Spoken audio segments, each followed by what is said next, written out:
Well, hey there. Happy Saturday. Did you know it was Saturday? I hope you did. Otherwise, you do now. So what are we going to be checking out today? We're going to be checking out a really cool 6460 from the later 1970s. And it is a phenomenal Colormatic machine from that series.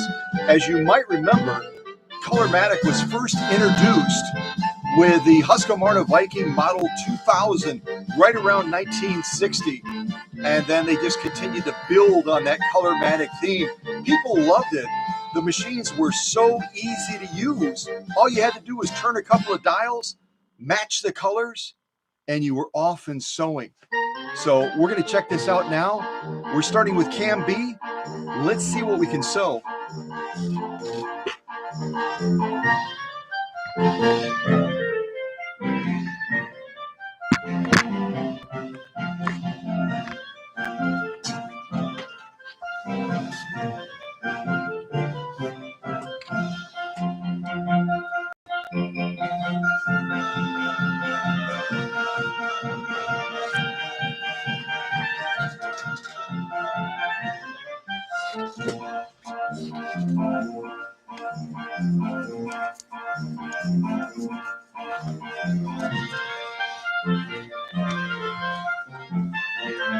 Take a look at this machine. I think it's an absolutely stunning color. Everyone talks about the green machines, and I love them. That pretty mint color, right? But look at this ruby red one. At least I would call it ruby red.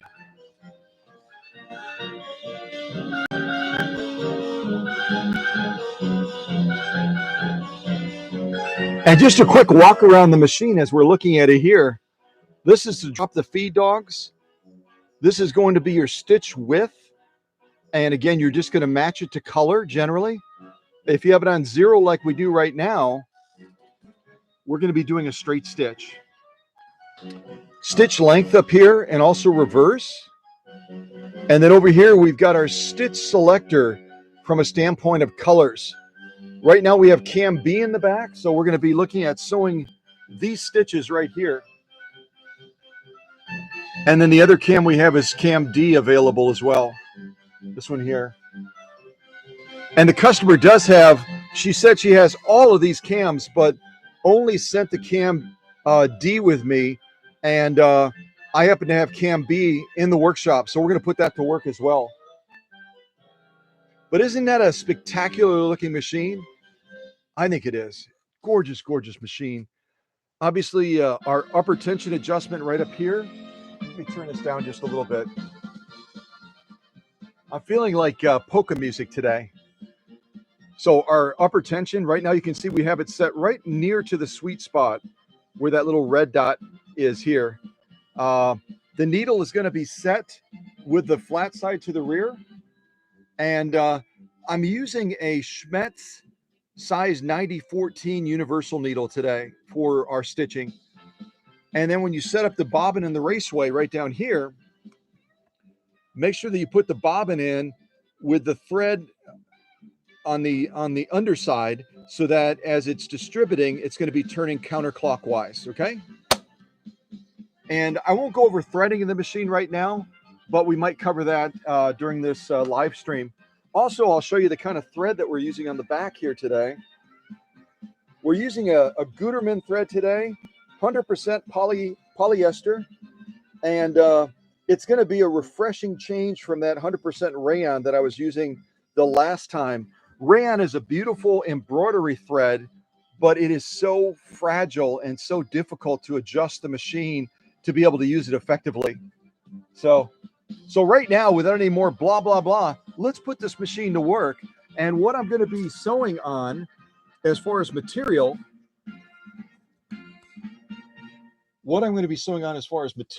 I'm hoping my LED light won't give me a won't give me a hard time. It might. You guys think that is the picture clear with the light on or with the light off? Oh, hey, good morning. Good morning, Emma and Sunny. Happy Saturday, ladies. And I know that Emma is at work today, so thank you, Emma, for jumping in at work. That's way cool. So let me know, you guys, if you feel like the uh, the the the stream is clear with the light off like it is right now, or on.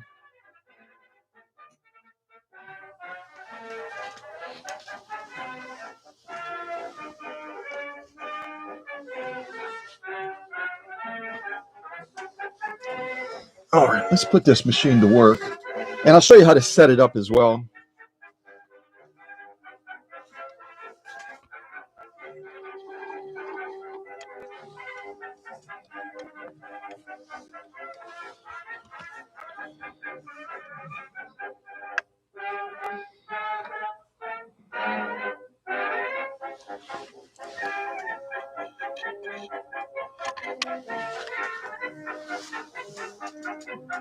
Off is good. Okay. So we've got Sunny is saying it's clear right now, and Emma is saying it might be better with the light off.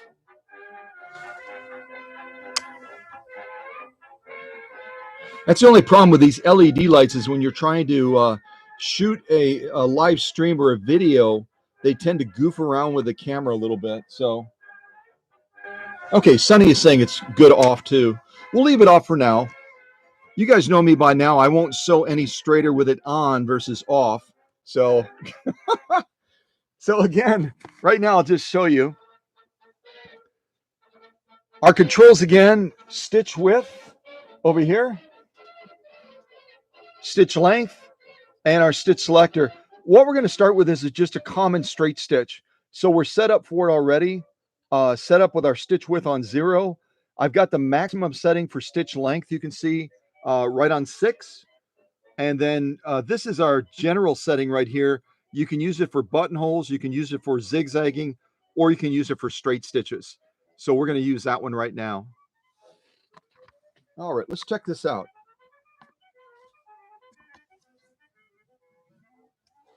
And this machine, again, would have come out in the 1970s. And when you get into the 70s and 80s, it's a little bit more difficult to specifically date these machines. So, all right, let's give this a try, see what we think.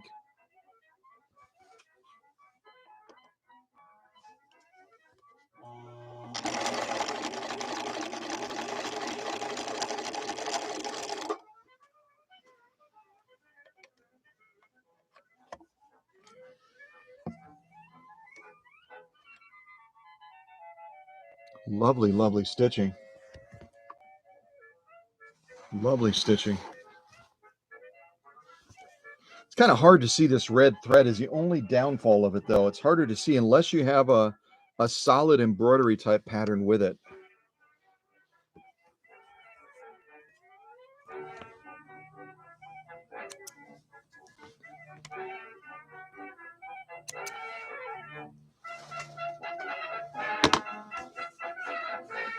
I'm going to jump into some of the embroidery patterns. They're just so much easier to see with this type of thread.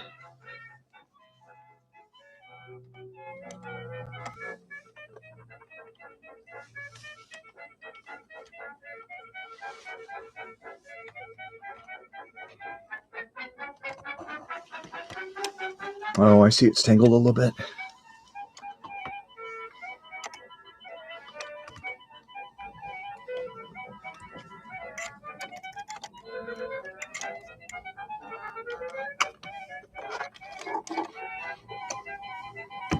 There we go.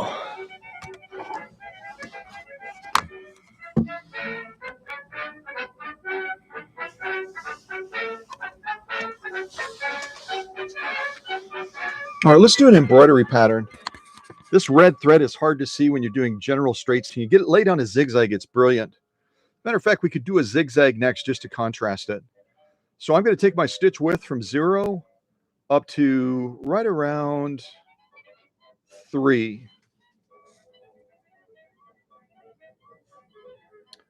And then I'm going to shorten our stitch length from 6 down to right around 3. So it's a mirrored match of the two.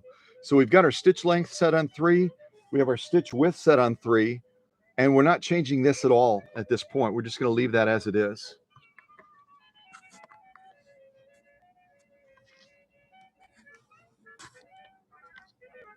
There we go. That's a little bit better. All right, let's lay down just a common zigzag, and then we'll jump into some of the fun stitches.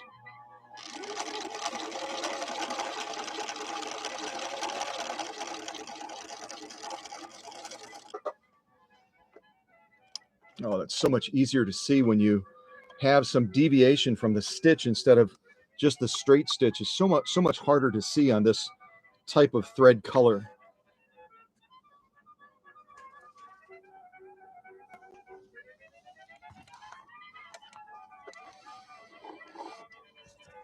Oh, I didn't show you. That's the lock stitch on the back.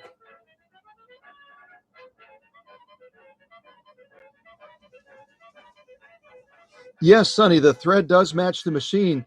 I was at Joann Fabrics yesterday and was looking at the sulky thread again, and I was looking at the Gutermann thread, which is what we're using today, and this color just jumped off the shelf at me. All right, let's check out some cam stitches now for fun.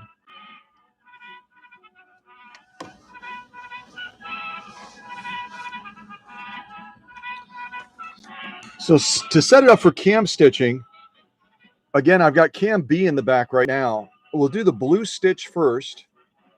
This one right here. So the first thing we have to do is we have to change our stitch selector to blue. And again, whenever you're making changes like this, make sure that the needle is clear of the material. You can kind of see that we get movement down there. So we don't want to bend that needle. All right, so we've set that on blue. Yep. Now we're going to set this on blue. And you notice you have a range on the blue. You can go all the way down to almost 6 and then down to almost 4 as far as stitch length. I'm going to set it on the lower end for the stitch length. It tends to give us a little bit more of a compact stitch, and it gives us a little bit better definition. And then finally, our stitch width, we've got to set that on blue as well. Oh, I went the wrong way. And you notice on this rainbow setting, we've got green, red, yellow, and blue. So we've got this set up now to do this next decorative stitch, setting this on the rainbow setting. This is in the blue range. And then this is on blue as well with the stitch selector.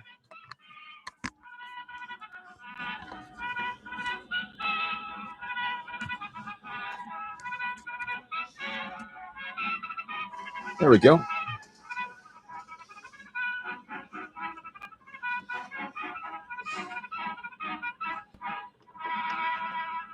All right, let's see how this Cam B functions in this machine.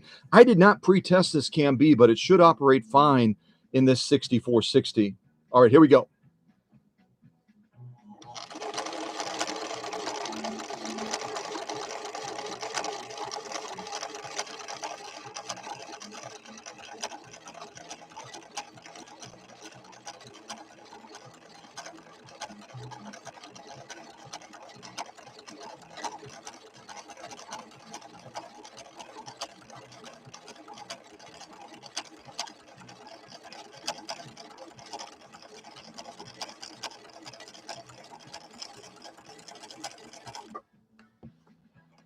Oh, brilliant. And this machine did need some repairs when it came in. It had some issues with the cam stack. This is, if you've never seen a cam stack before, at least this is the most important part of the cam stack that the cam actually mounts to. I'll show it to you. This is kind of what it looks like here. And that is a lovely stitch, isn't it? Very complex stitch. But this is what the cam actually snaps into here. And when it develops a crack like this, can you see that at the top? When it develops a crack like that, a separation, what will happen is that cam, as it's mounted to the cam stack, it kind of slides on. Here, let me change the shot just a wee bit. As you're sliding the cam into the back of the machine, this would be, here, I'll do it like this. This would be facing out like this. And then the cam slides over this and it snaps in. But as it snaps in, there we go. As it snaps in, it creates stress on this plastic cam stack bend. And eventually it causes stuff like this to happen. And then what happens is the cam will, this cam here that's mounted to a post will slip as the cam is turning. And then you get all kinds of wonky outcomes as far as that stitch being generated. And these are fairly fragile. Later, or I should say earlier with the green machines, they made this cam stack out of metal to a great extent. And so it was a lot more resilient, could stand up to a lot more abuse. Because, you know, as people get anxious and they're trying to snap in a new cam, they'll just kind of jam it in kind of hard and it stresses this plastic straight away. So, all right, let's go back to the machine and take a look at this stitching.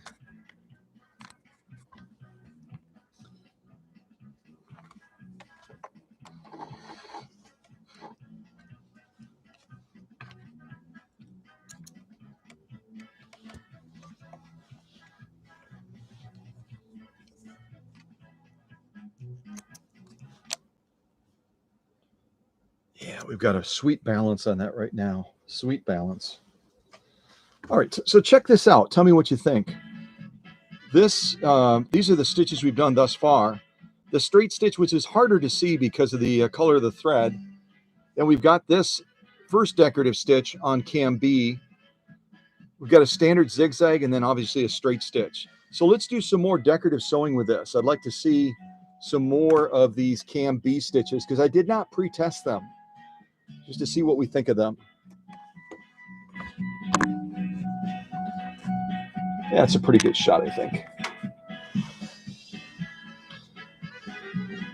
So what I can actually show you. I was going to do it off camera, but I'll show you. So now we're going to do, we did the blue one first, right? We did the blue one on cam B. Now we're going to do the yellow one. So we have to set this up for yellow. Take our stitch selector, turn it one turn counterclockwise. We're on yellow. We're already in the yellow range on the stitch length, so we don't have to do a thing with that. I might just shorten it just a tad. And then we're already in yellow as far as our stitch width because we have the green, the red, the yellow, blue. Okay? It's that easy. And that's why people loved the Colormatic machines when they came out in 1960, and the model 2000 was the first one. So let's check this out and see what we think of this next stitch off of cam B. And I see that we have other folks joining. What we decided to do, if it looks a little dark, is we decided because the camera gets kind of messed up by the LED light, we decided instead of the light being on, that we would shut it off. But if anyone, you know, as the day progresses and such, if it gets brighter in this room and it becomes more difficult to see, let me know that we can flip the light back on straight away. It's no problem. Okay? Oh, good morning, Michelle.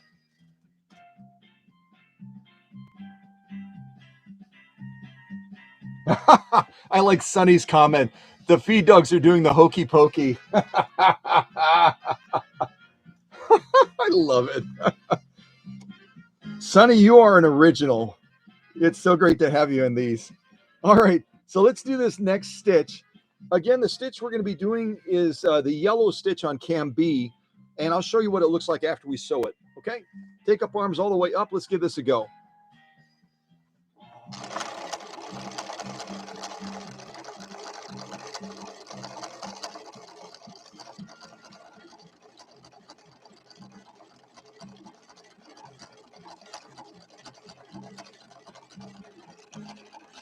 They're definitely doing the hokey pokey right now, Sonny.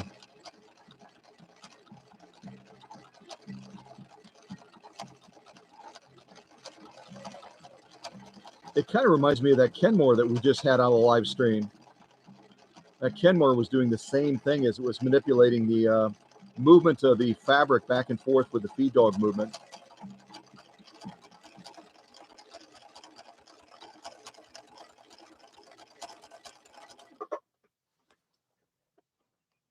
Yeah, that one you can kind of see as well. I like the position of the camera right now because you can actually see it laying down the stitching. And again, Emma is the one that came up with this camera for me. So thank you again, Emma, for doing that. Isn't that a lovely stitch? And look at the crossover on it. It goes over those thread points multiple times and it just gives a gorgeous stitch, doesn't it? What would you guys call this stitch? You guys know me with stitch names. I make them up all the time. I don't really know. I could look in the book, I suppose, or research it. But what would you call these stitches? These two decorative ones off of Cam B.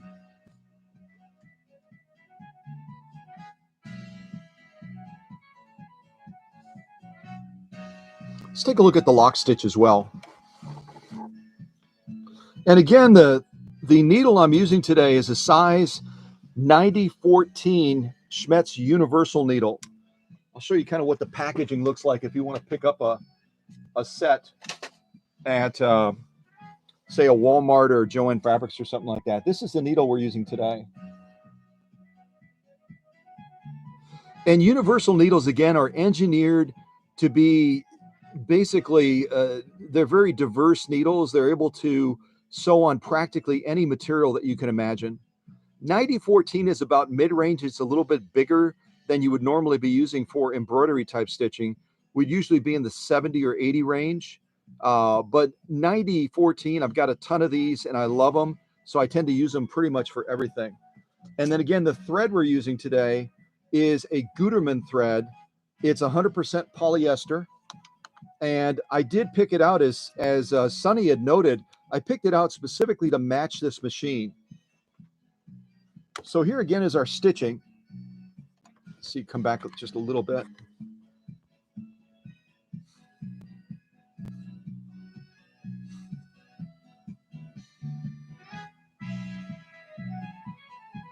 Our lock stitch. Oops. There we go. Wait, I'm going the wrong way. There we go. Now I got it finally. And this, I didn't mention, the material I'm using today is Italian leather. Italian leather is it's a little bit of a tricky leather to work with because it tends to be a little bit slippery. So, but the feed dog action on this is outstanding. And I don't see that we're going to have any issues at all with feeding the material.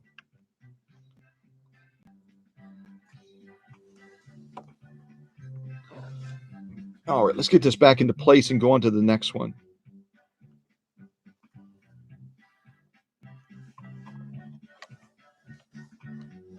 All right, so let's pick our next one. Again, we're working on Cam B right now. This one right here. We've done the blue stitch, we've done the yellow stitch, and now we're going to do the red stitch on Cam B. So to set it up for the red stitch, it's very simple. We take our stitch selector and we turn it from the yellow region to the red region, which is also shared, as you can see, by the orange region as well. And there's not a lot of orange colors. If you look across the different cams for this machine all the way through H, you don't see any orange until you get all the way to cam A, right over here. Then finally you have one stitch that is associated with the orange. It's almost kind of odd, isn't it, that they would have designed this machine to sew with that color, but they're only using it one time on all of these cam options. So we set that to orange. We're going to have to set this to orange now. And you can see, again, you've got a range on the stitch length. This is your stitch length controller. We could set it all the way on the high end of 2, but I like to go down a little bit further to tighten that stitch up. So we're going to go right about to there. So we're not all the way, we could go further, but that'll be far enough, I think. And then finally, we have to look at this, our stitch width, and you can see we can't leave it on the rainbow setting any longer because rainbow covers green, red, yellow, blue. Now we've got to go into the orange region, and we'll leave it right on the higher end, I think. We could go further down, but we'll leave it right about 3.25 or so. So we've got everything all set up now. Orange, orange, orange. Again, the Colormatic series that came out in 1960 with the Model 2000 is all about simplicity. So with those 3 quick little settings, we should be good to go.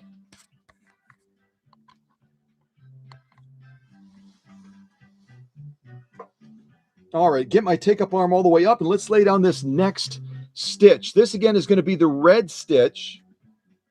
Oh, do you know what? Hold on a second. What was I thinking? I know what I was thinking. I almost goofed up, didn't I? I was thinking we set this one to red, and then my mind shifted all of a sudden to the fact that we only had one cam that had orange, and then I misset these other 2 knobs. Oh my gosh, that could have been a catastrophe. Not really. It would have done something weird, but that's totally cool.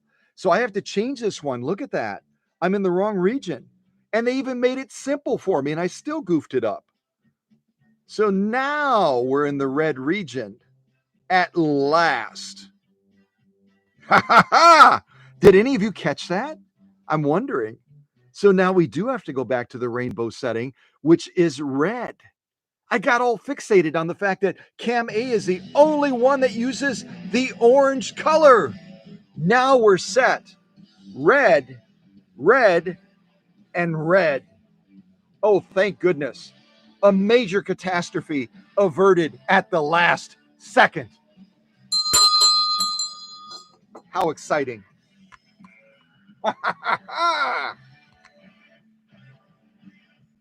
All right, here we go. Oh, good morning, Susie. Good morning, Kevin. Kevin and Doreen.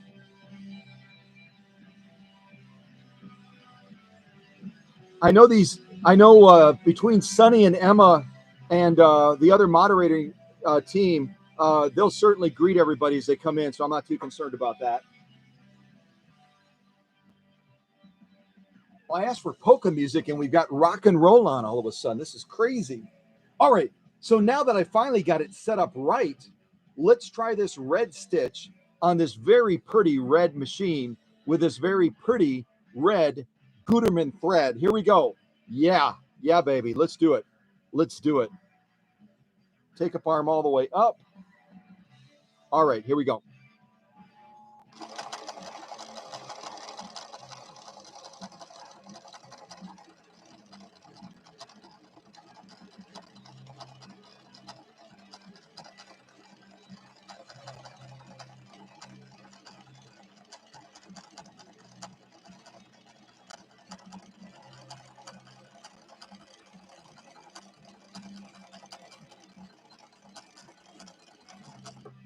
Yes, in the up position.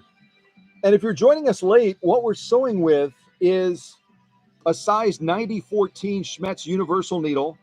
We are using Gutermann 100% polyester thread, which is so refreshing after using that 100% rayon thread that I was using the last time by Sulky.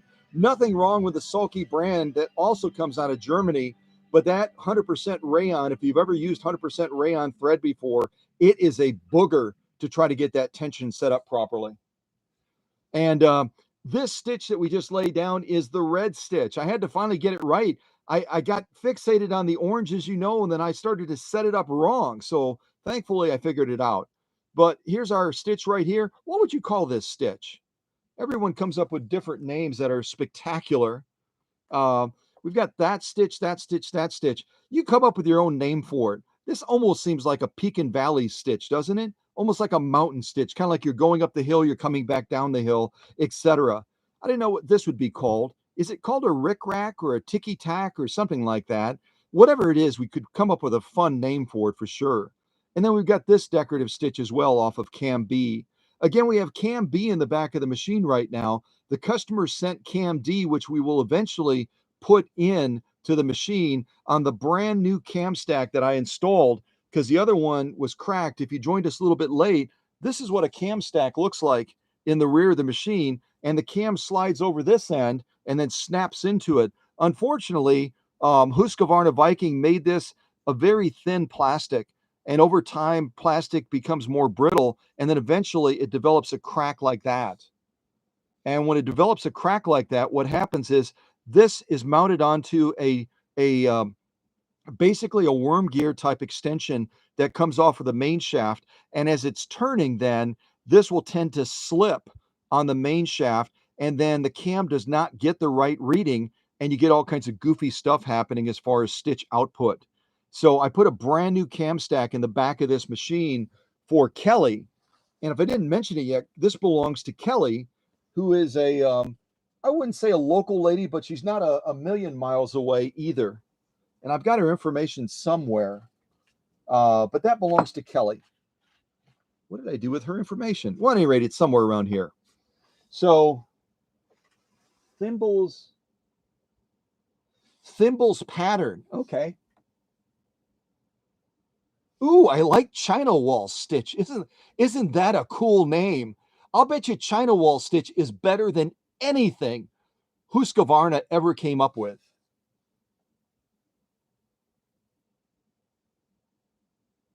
Oh, yeah, Sonny's agreeing that 100% rayon thread. Oh my gosh. And remember, guys, what I showed you? Hold on, let me show you real quick.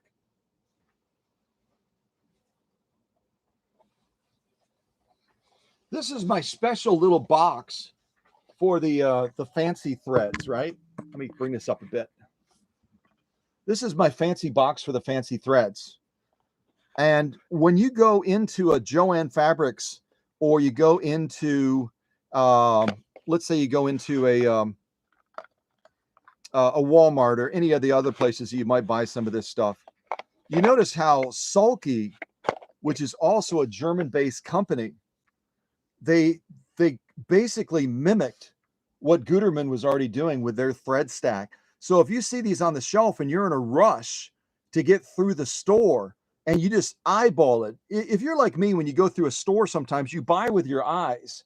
You'll see something on the shelf and it'll look like what you always buy. So you just grab it, you throw it in the cart. 90% of the time, you're going to be right. The 10% of the time, you're going to end up grabbing another brand that has mimicked a more popular brand. And then all of a sudden, you'll grab the wrong stuff. You'll get it home and you'll be bummed out. That could happen very easily with this stuff because these are so similar in their appearance. This one is obviously much lower on the thread than this full brand new one. But just be cautious of that. Gutermann is 100% polyester. This stuff right here by Sulky is 100% rayon, this stuff here.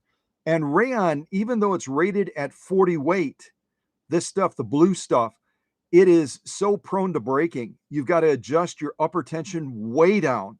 If you normally say run with an upper tension of around 5 or 6, you've got to drop it down to about 2 or 3 with this 100% rayon stuff. With the Gutermann stuff, you can just rock and roll. Also, if you're a quilter, you do not want to pick up this Sulky 100% rayon for quilting. It's too delicate. It'll break. It'll drive you nuts. This stuff here by Gutermann, 100% polyester, will get the job done across the board, regardless of what type of sewing you're looking to do. And I'm not trying to say Gutermann, Gutermann is the best, but it is. But it's just, this is very limited applications. Embroidery type work, free motion quilting, if you're working with the right type of materials, it's fantastic. It's gorgeous thread. It's lovely thread. But this will be a lot more versatile when you're doing different applications of sewing, the Gutermann stuff, which is what we're using today. All right, back in the fancy drawer, back up on the shelf, and we're back to this Model 6460 from the 1970s. All right.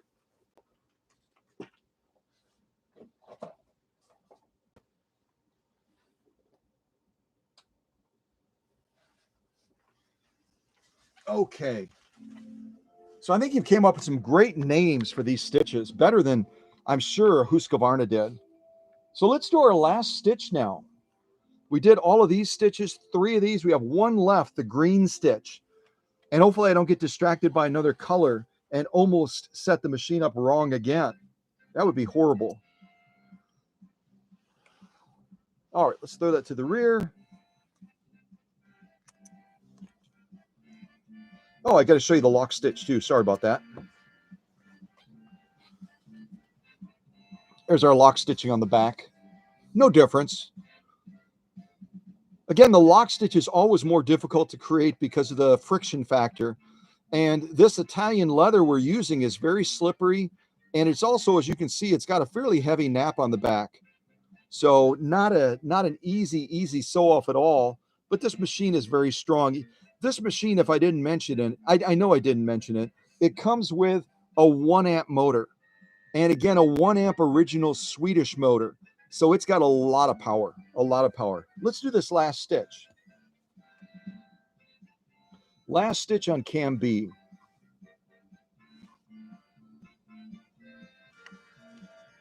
Yeah, I'm kind of straight. There we go. Yep. Okay, let's set this up for the final stitch. So we're working with cam B right now. We've already done the blue stitch, the yellow stitch, the red stitch, and now we're going to do the green stitch. So we go to our stitch selector. We're on red and orange right now. We turn it 1 turn counterclockwise, and it gets us to the green region. As you can see, the green region is also shared by the purple region. And it's kind of like, I got all distracted with the orange and red. The fact that out of all of these cams, there's only one cam A, that uses the orange color. It's the same thing with the purple. The purple is only used on cam A, and it's only used 1 time out of all of these cam options for this machine. Very interesting, I think. So without being further distracted, green, we're already on green here. So we don't have to do a thing with our stitch length. And we're already on green here because it has that multicolor setting in this region right there. We've got the green, the red, the yellow, and the blue, and we're going for green. So let's do this last stitch. Green, green, and green. All right, here we go.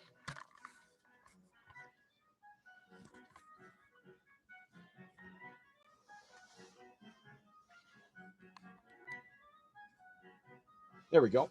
All right. Take up arm all the way up. Let's see what we think of this last stitch. It should be kind of a snaky stitch based on the picture. So let's see what we think. Here we go.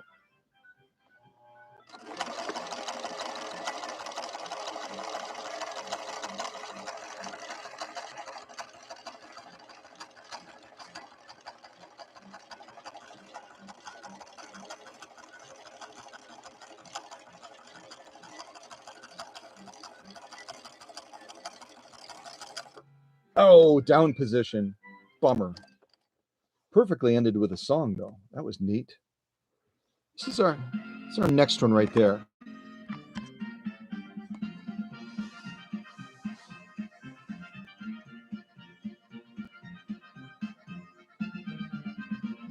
Yeah, I agree, Emma. I think Cam A does think it's special, doesn't it? Because it's only using that purple and orange 1 time. I'm surprised they didn't incorporate the purple or the orange theme into any of the other cams that go with this model 6460. It's really odd. So what would you guys call this one? It's kind of a snaky pattern, but you could come up with your own name and come up with a brilliant name, I'm sure.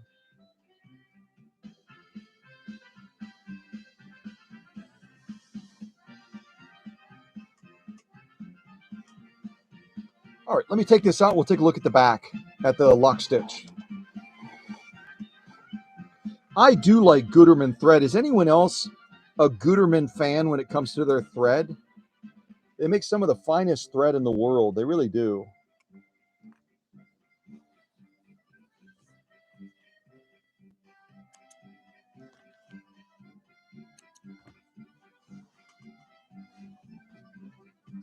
All right, let's look at that lock stitch before I forget. So again, is our lock stitch going all the way across?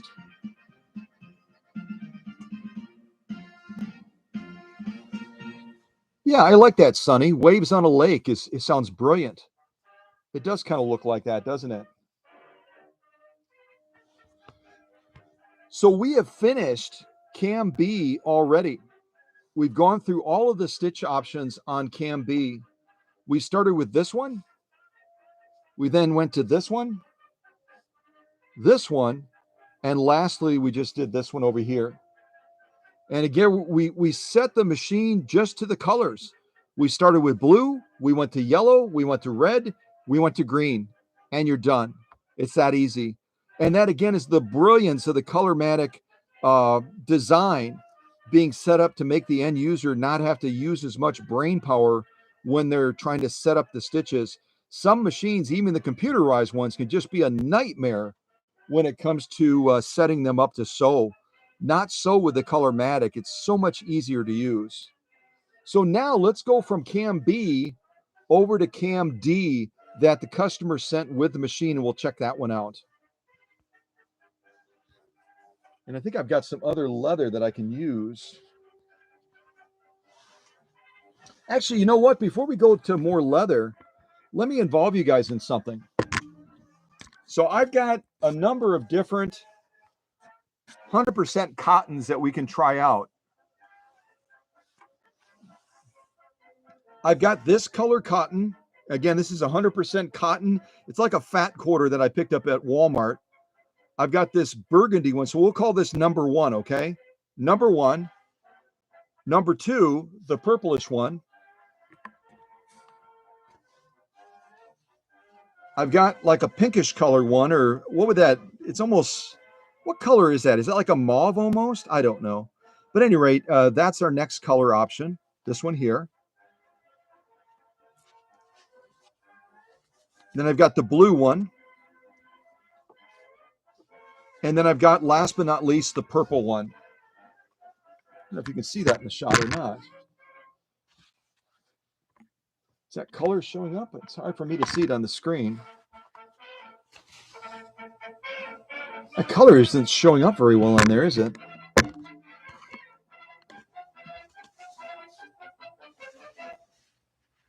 Rolling Hills.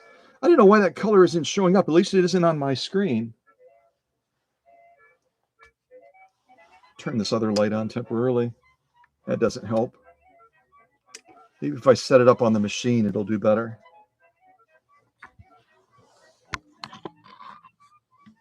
And it's a little bit better. So what we're going to sew next is 100% cotton. And what I want is your input on which color you want me to use. I've got the purple. I've got the blue. I've got what is kind of a pinkish mauve color almost, or something. I've got this other type of more of a burgundy color. And then I've got this darker, almost kind of a red color. This is similar to the color of the machine a little bit. So Kevin and Doreen are voting for purple. Yeah. If we go with the red, it will be harder to see the thread, won't it? So let's try. I think the purple one that Kevin and Doreen wanted was this one. Is that correct?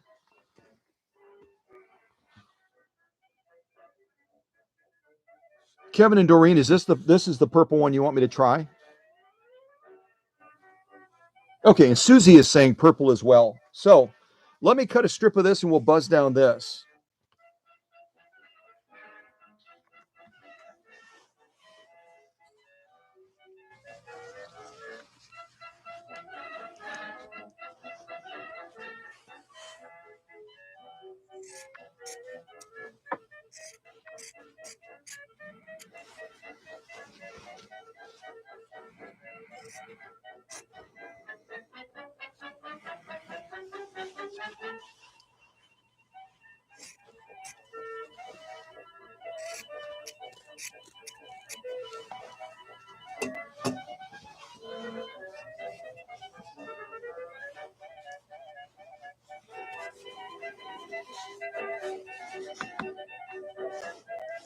Yeah, let's give this a try.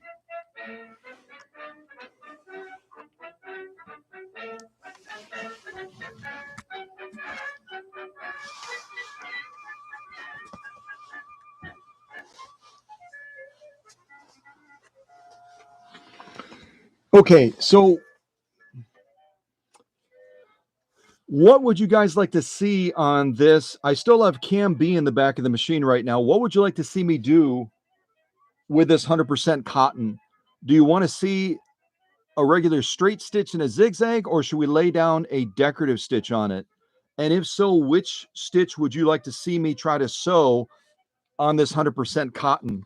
These are, again, our stitch options on Cam B.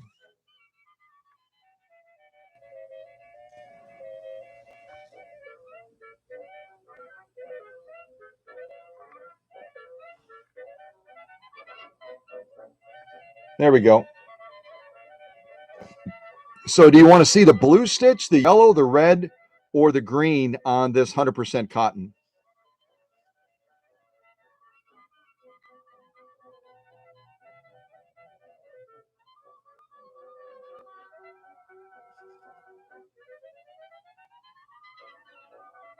Sunny is saying yellow, so we could try the yellow one.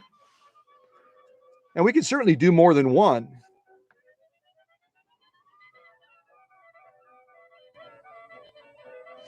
Does someone have another color they'd like me to try? Sunny was saying we should try the yellow one.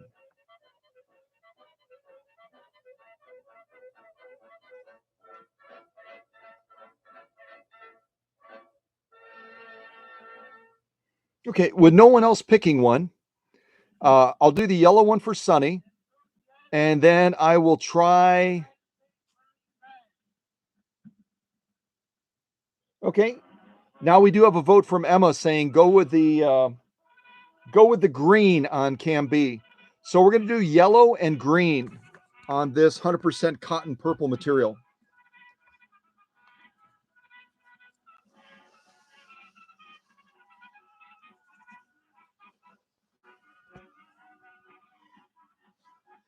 All right, let's set it up to sew. So we'll do the yellow one first. I'll turn the stitch selector back to yellow. Set this up on yellow as well.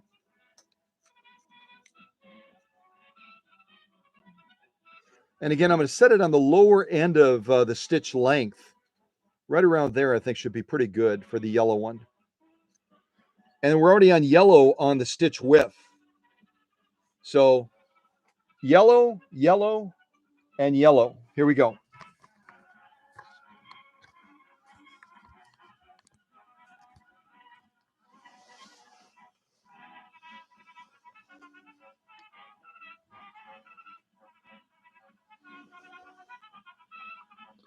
All right, here we go.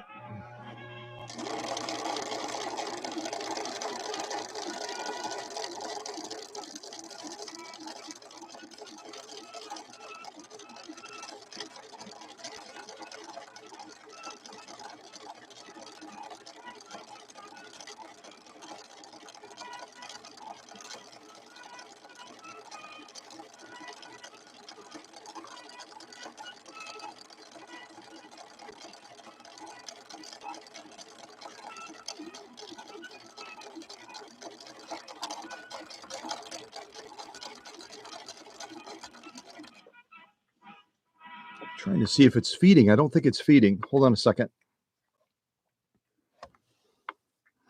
Trying to see. We might be stuck in the middle there. Hold on. Yep, it's not feeding.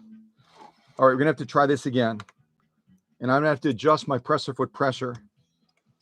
We are set on presser foot pressure right now. Right about the standard. So I'm going to have to back it off a bit.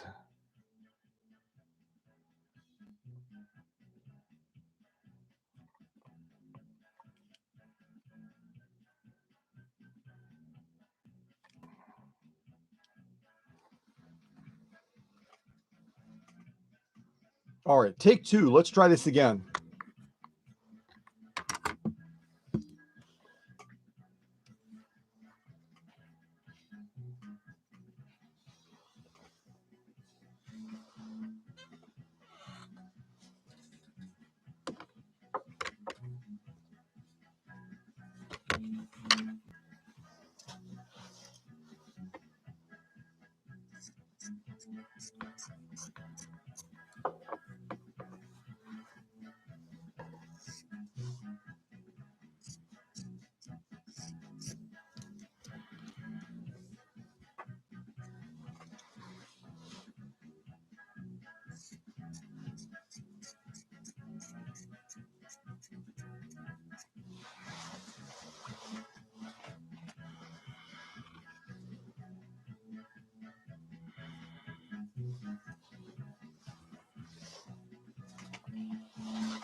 Okay, let's try this again. 100% cotton. And what I did is I backed off the presser foot pressure. We had it turned all the way up to there.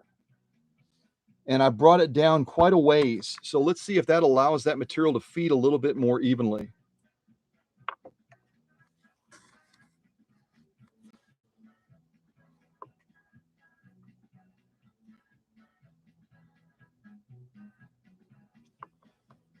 Okay, here we go.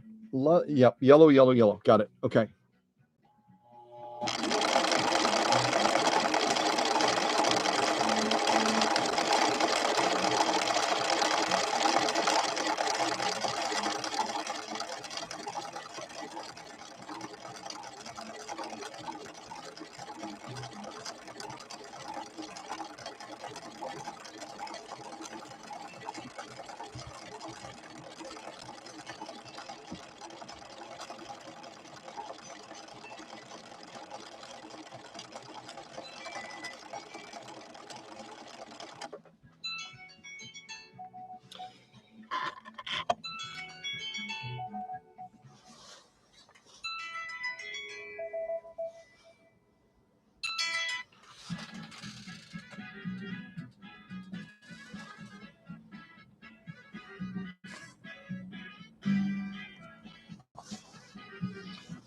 Well, you can see the impact that presser foot pressure can have.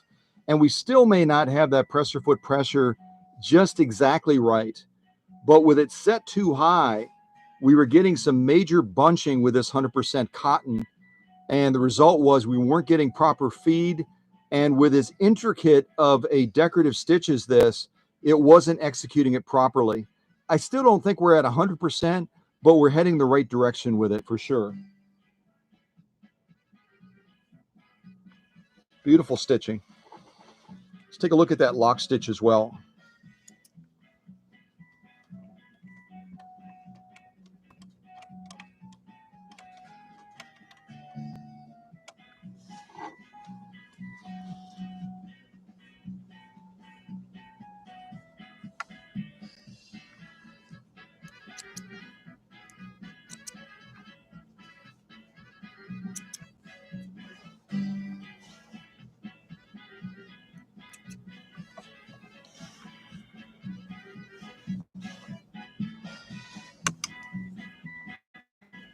So that is our lock stitch right there. It's pretty spot on, but you can see right in the center here where the concentration of the thread is going to be a little bit heavier than elsewhere. And that is strictly a feed factor. That's where we have to adjust that presser foot to accommodate for 100% cotton versus the leather that we've been working with. So it just reminds you again, when you're dealing with especially ornamental type stitches and you're dealing with a lighter cotton type material like this, you may have to make adjustments on your presser foot pressure to get that stitch to be able to come out. We're probably about 80% of the way there, about 80% of the way.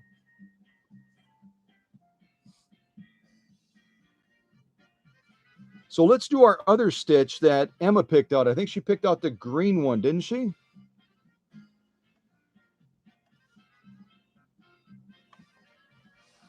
Let's see.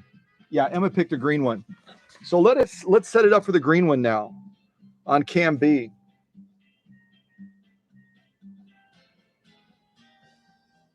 So that's going to be the snaky styled one. So now we need to set up our control here, our stitch selector. we'll set it up for green. And again, make sure your needle is clear of the material when you're making these changes. Look at what's happening when I turn this knob. Look over here.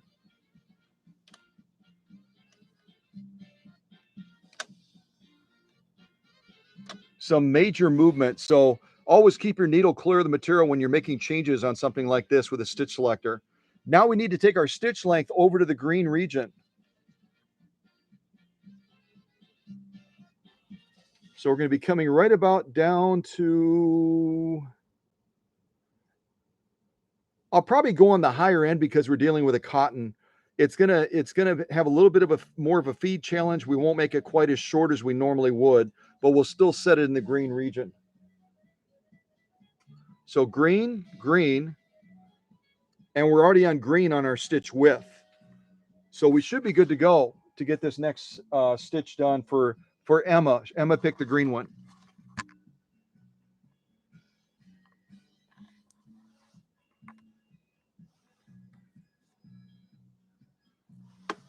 All right, here goes our green stitch now.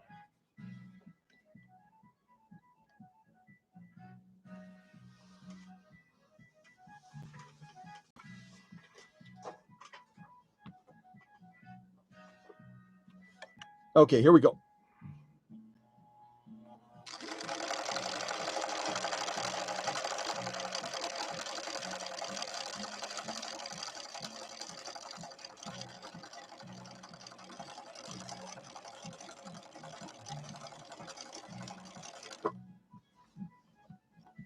Perfect.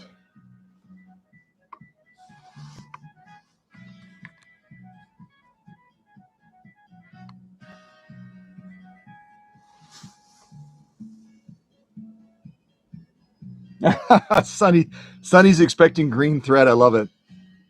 You never know. Yeah, with the Colormatic series, that would have been an interesting thing, wouldn't it?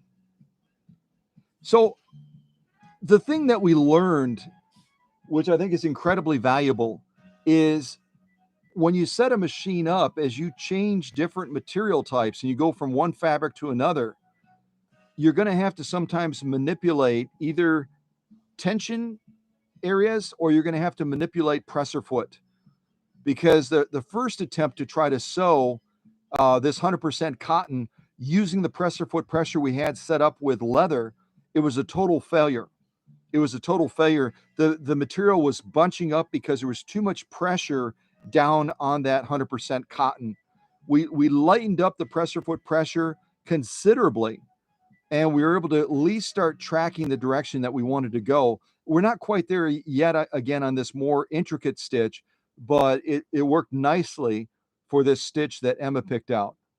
So we probably have room to try one more stitch if someone wants to pick out one last color on the 100% cotton.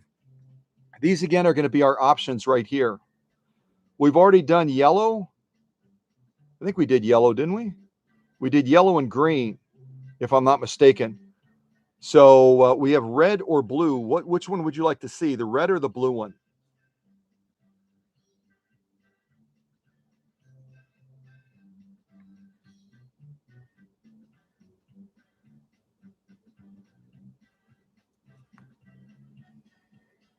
What would you like to see, the red or the blue one? I think we did do yellow and green, if I'm not mistaken.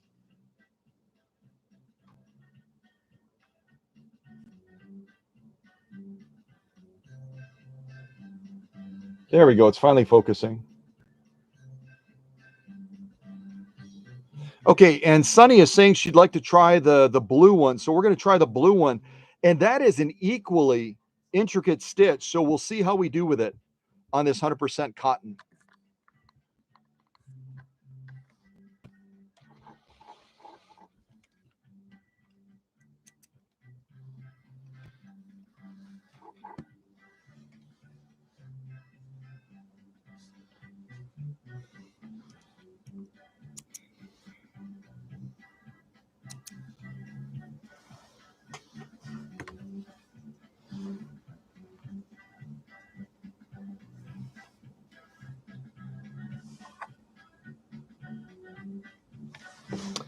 Okay, now we're going to set it up for the blue one that Sunny wants to see. We're going to be trying to sew this one right here.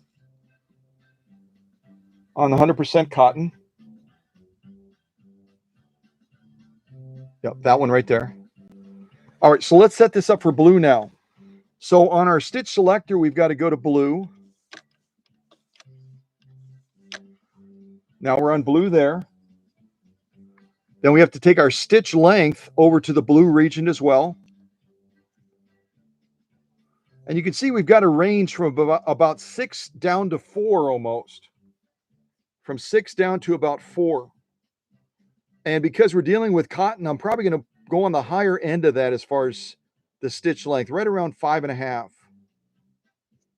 Right about there. Normally I'd be on this end if we were using it on leather, but we're using cotton, so I'm going to go right around 5.5. We're still within the range. And then the last one we have down here is our stitch width, but that's already on blue, so we're good to go there. Okay? So for Sunny's stitch, the blue, and blue, we'll see if we can do this one on the 100% cotton now.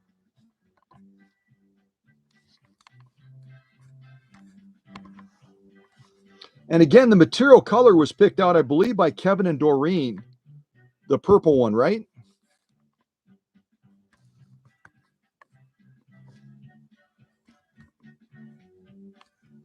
There we go. That's pretty good, I think. All right, let's give this a try.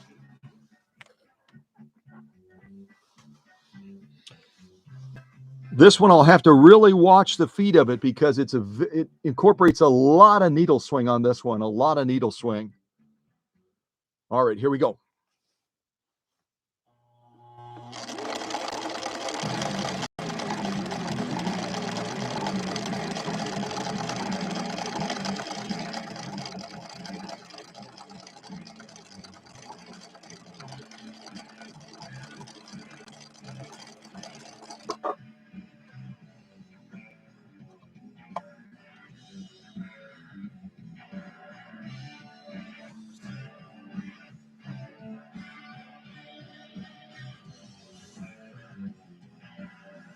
Lovely, lovely stitch. What a great choice that was, Sunny. I like that one a lot.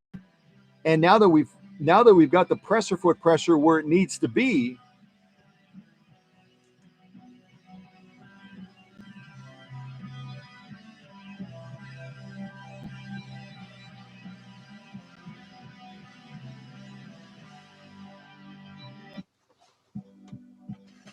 that song was annoying, so I decided to change it real quick. So again, just take note as you're working with different materials with your machine, and it doesn't have to be a Husqvarna. Remember the importance of presser foot pressure when you're working with different material types. We're done sewing the cotton now, so I'm going to rotate this back so that it's more suitable for a leather. Again, as you're going to heavier materials, you're going to want to increase your presser foot pressure.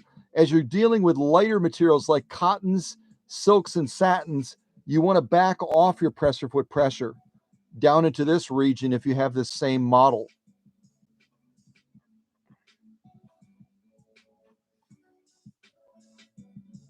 There we go. So some lovely stitching. I really like this purple color as well that was picked out. It's absolutely, it's spot on as far as its appearance. So we've got to move away from cam B now and get on the cam D. We're still using the same cam, and I want to be able to show you the cam D output as well. And this is the one again that was sent by Kelly with the machine.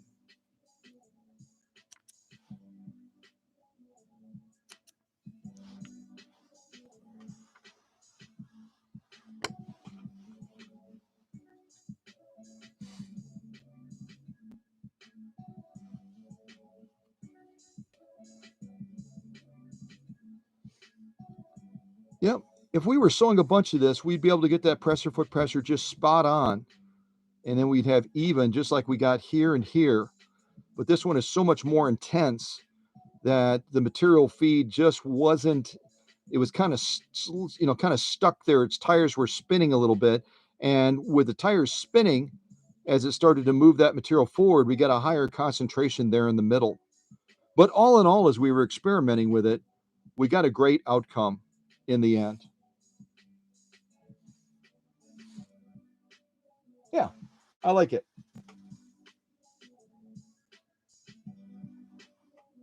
I agree with you, Sonny. I agree. It's an all mechanical machine. It's an all mechanical machine, but it could very easily hold its own with any other computerized type machine out there on the marketplace right now.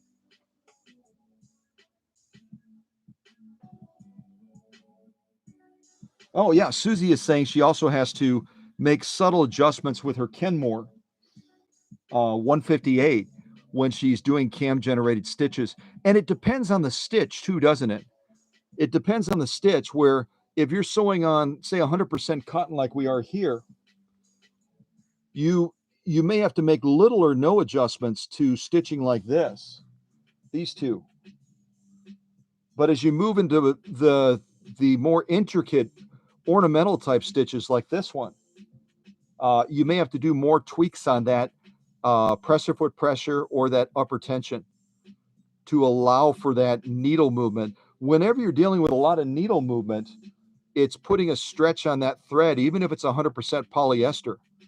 And so you have to make adjustments for that sometimes. Straight stitching, it's not a big deal, but for ornamental stitching, you've got to be flexible, right? Yeah. And it doesn't matter, like Susie's pointing out, it doesn't matter if it's a Kenmore or a Husqvarna. You just have to know what to do, and we do, thankfully. So we ran into a little bit of an obstacle, but we were able to overcome it.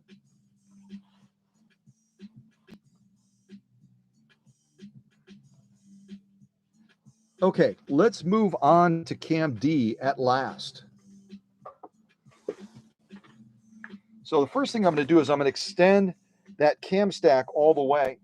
And you do that by turning your stitch selector clockwise until that cam is fully extended on the back.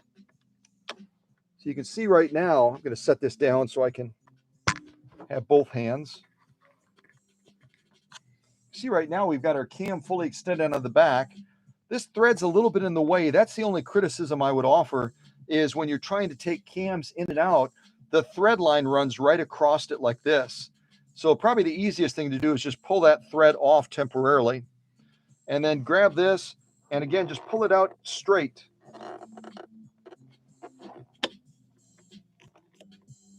Come on. Don't embarrass me on camera here, you silly thing. There we go. So cam B is now out of the machine.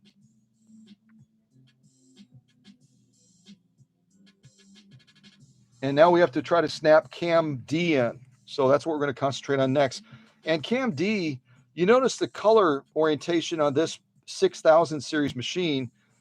You notice that the coloring of the cams are the same. The layout, the system, colormatic. There are lots of different colormatic options when it comes to cams. So make sure you choose the right one. Other colormatic cams will work with this 6460, but you may get distorted stitching or you might get stitching that doesn't quite match up with the pattern that's on the disc itself. So just be aware of that. If you're buying cams, they need to, the easiest way usually is to look at the front of the machine and just make sure that the stitch options for that cam match what's on your machine. So these stitches are the same that are on the front of Kelly's machine, as are the D stitches as well. Okay. So let's get cam D in the machine now.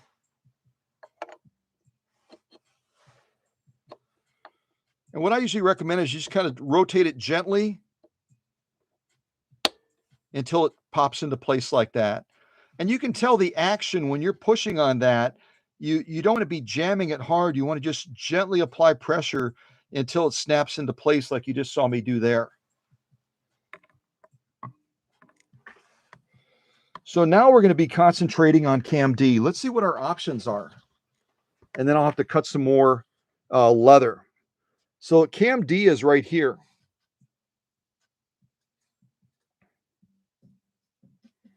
We've got this one that's going to have a lot of needle swing to it. This one here, it almost looks like a bird footprint, doesn't it? Now we've got this one and we've got this one. So where do you want us to start as I'm cutting material? We can start with blue, yellow, red, or green, and we'll end up sewing all of them, but you can choose the sequence that we take them in. So anyone that wants to chime in, let me know what your thoughts are on this Cam D. Once the camera decides to focus.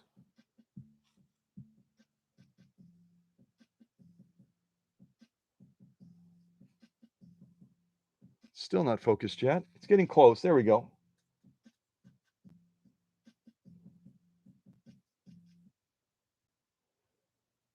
So Cam D, we can start with blue, yellow, red, or green. There you can see the stitching. You can let me know what do you want us to try first? Blue, yellow, red, or green, and we'll take them in that order. Okay.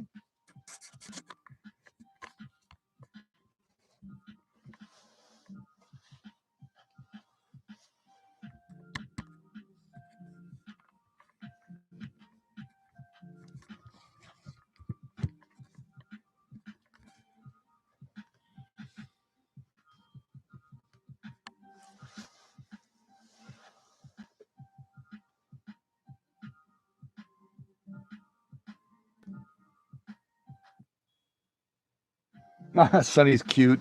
She says, "Bye, Cam B. Bye, Cam B. No, hi to Cam D."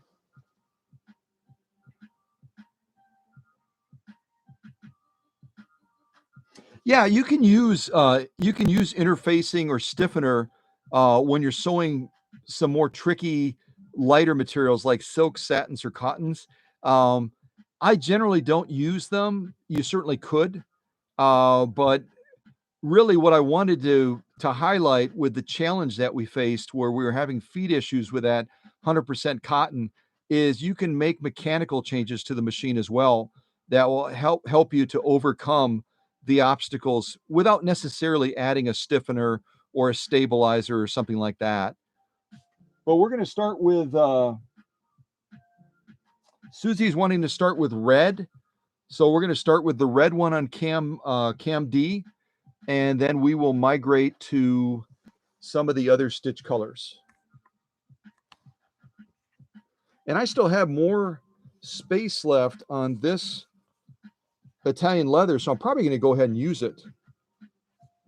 Go ahead and get this into place, and we'll keep on building on our stitch output here from Cam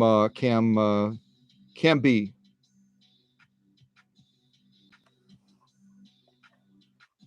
I'm going to get my thread back up on the machine, which might be helpful.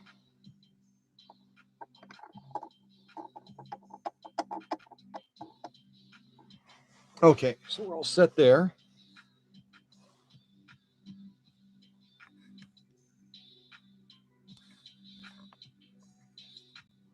There we go. All right.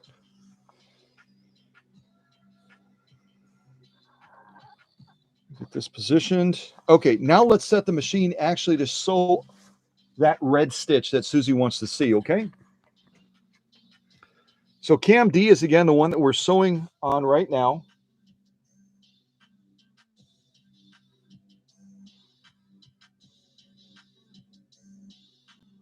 This camera is just really off duty today. Here we go.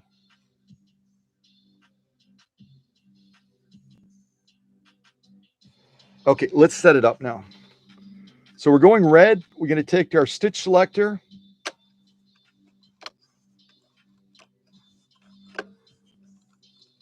All the way to red, which is also shared by orange, as you can see.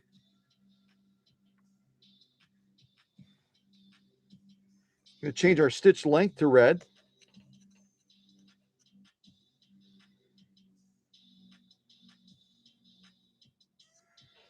So you can see we have a range within the red on the stitch length. We're going to stay a little bit on the higher end. And then the last one down here, our stitch width is already on red because you have that multicolored choice, the green, the red, the yellow, blue. Okay. So let's see what we think of this stitch off of Cam D now.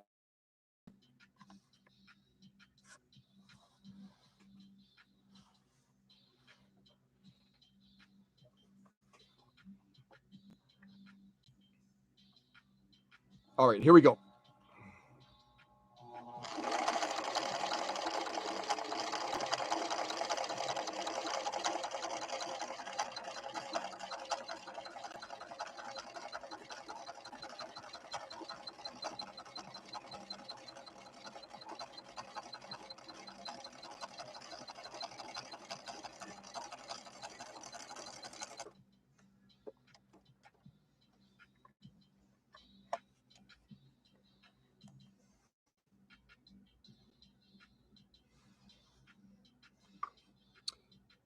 And you can see if you're sewing a stitch like this one, I think one of you, maybe Emma, called it an eyebrow stitch, but I'm sure there are a number of other cool names that we could come up with it. Um, we can change the look of this and tighten it up just as we did on that Kenmore the other day by shortening this stitch length even more to make that pattern even tighter. So, just recognize that with one stitch, by adjusting the stitch width or stitch length, you can get a totally different look on that stitch.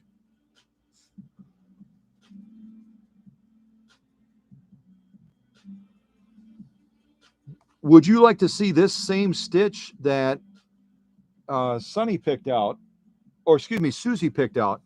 Susie picked this eyebrow stitch out. Would you like us to sew it one more time and shorten it up even more to tighten up that pattern, or should we move on to the next color? Our next color option would either be blue, yellow, or green. Blue, yellow, or green.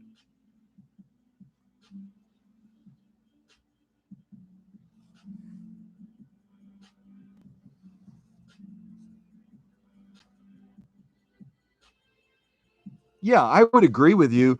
Some people, I think, do call it a scallop stitch as well. I think that would be a possible name for it.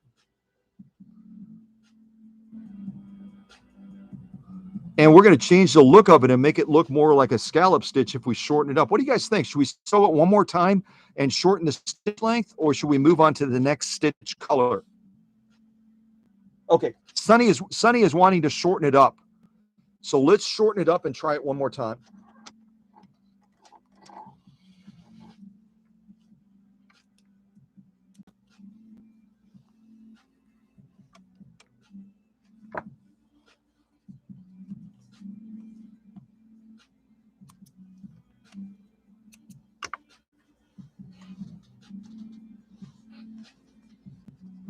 All right, let's get this back into place.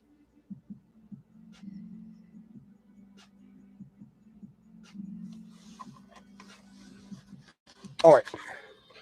So again, the cam we're working with is cam D right now, this one right here. And this is the stitch that we just sewed, the red one. Now we're going to shorten it up and see how we can change the look of that stitch. So our stitch length again is up here. You can see where we're at right now, just a little bit beyond 0.5. So let's rotate it, rotate it, rotate it, rotate it, rotate it, all the way to about there.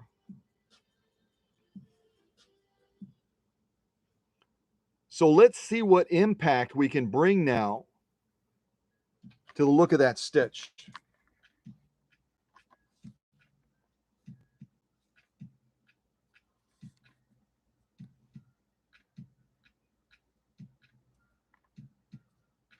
All right, there we go. All right, let's do this.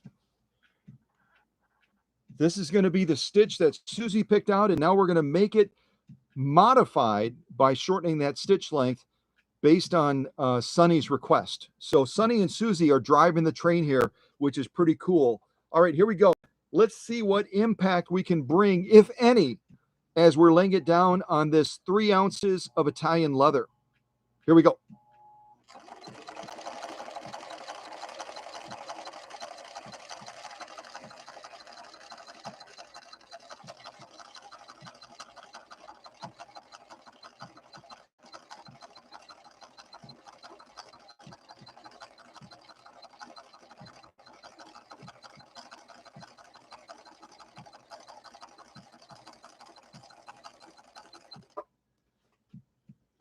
Yeah, I like that better.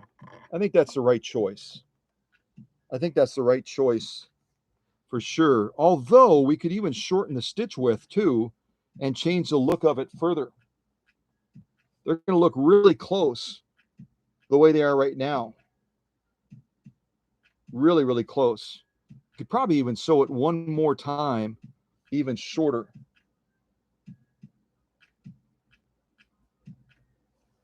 I'm going to do it one more time and just see how we can change the look of that even more. We've already started to have an impact on it, but I don't think we're quite there yet.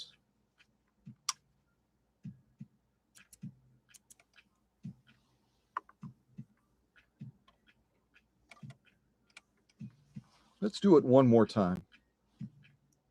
And we're going to take that down to the lowest setting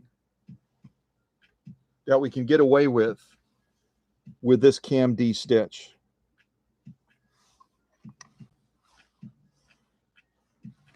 All right, so what I did, we were right about in here.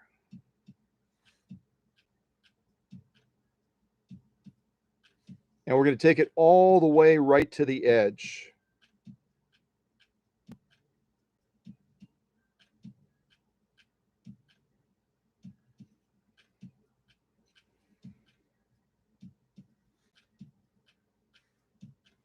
Let's give this a try.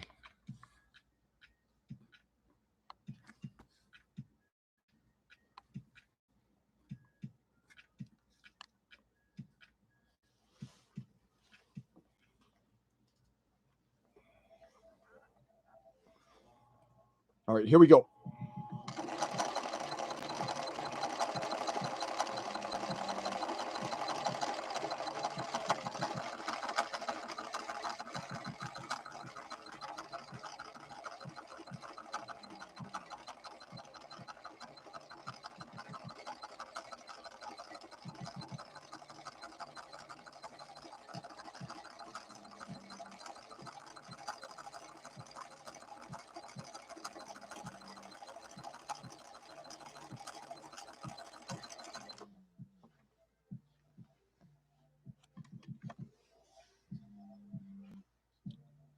What an interesting contrast as we look across those three.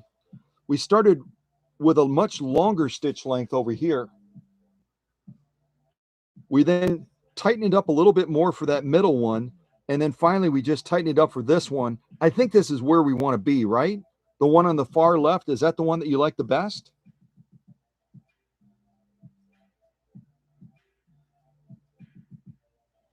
We don't we don't have a lot of discretion on the Colormatic series with the stitch width, Susie, unfortunately. They give you, on the stitch width at least, they give you a kind of a designated setting when it comes to the stitches that are going to fall in the green, red, yellow, and blue range, like we're sewing right now. So with the red range, I'll show you again. This is the one that we just did, which I think is pretty much spot on. I like that one a lot.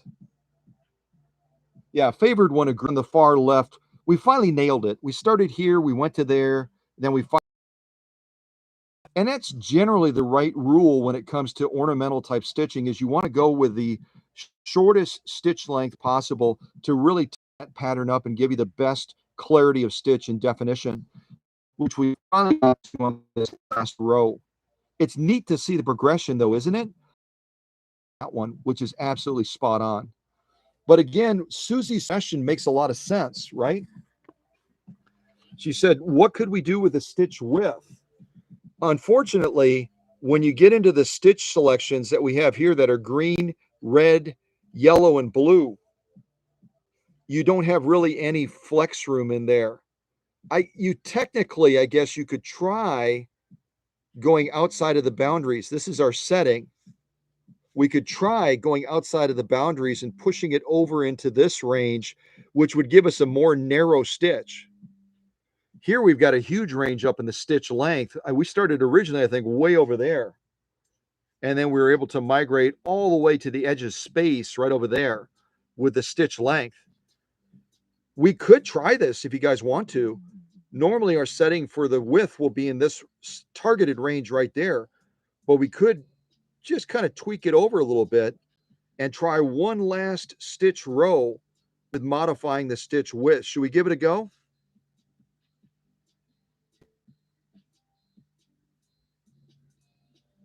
What do you think, Sue? Should we give it a go? This is our normal setting for stitch width when it comes to the green, red, yellow, and blue, but we could try just one last stitch. We have just enough room on the leather that we can move it over here and just kind of mess around with that stitch width and see what we get. What do you guys think? Yeah, I agree. Let's give it a go. So we're going to stay right on the edge here with our stitch length, right? We're going to tweak this over and shorten it down to about, what would that be? 3¼ 3½, just a little bit above 3½ as far as our stitch width. This we can't do a thing with our stitch selector. It's going to be red and orange. And again, we're going to try sewing this scallop type stitch, the D on D. We're going to try sewing that one more time on the D.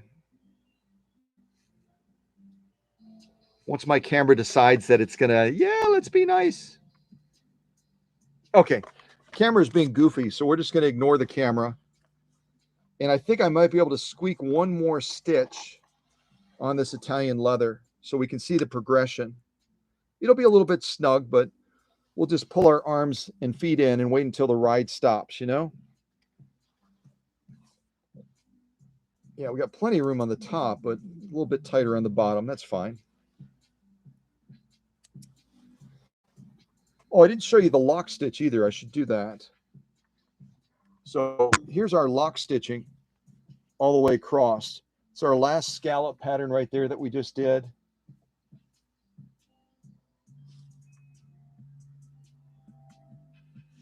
Do it like this too. Probably a little bit easier to see it.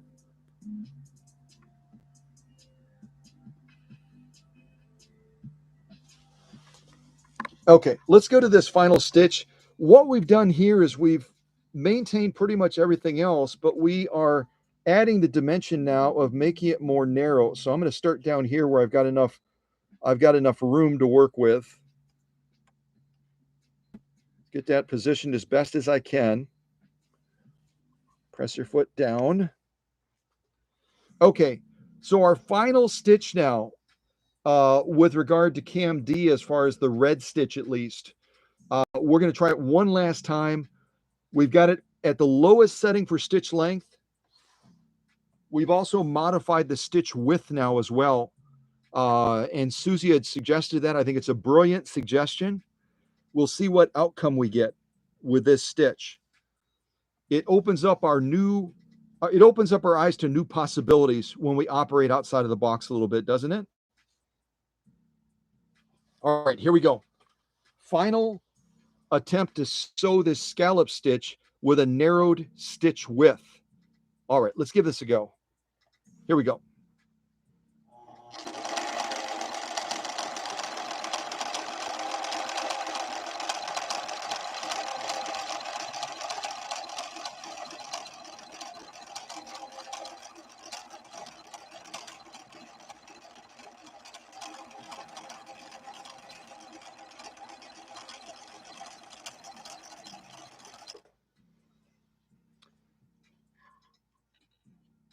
That is so interesting.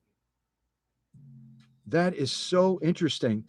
And inadvertently, I didn't specifically plan to do this, but I ended up lining up, because of the wider space for sewing on this last little section of Italian leather, I decided to feed the leather the opposite way. And what we created is a really cool mirror image of that scallop stitch. Check that out.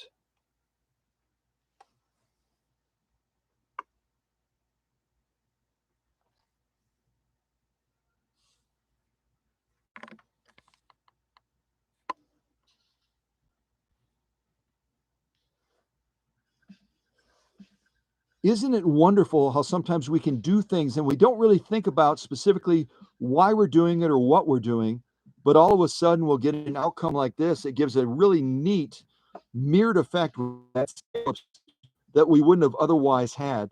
All the other stitching we did uniform, orientating the stitching the same way. Here we flip the leather around, we fed it the other way, and now we have a mirror of the original one and then the shortened one with the stitch width. Kind of cool, huh?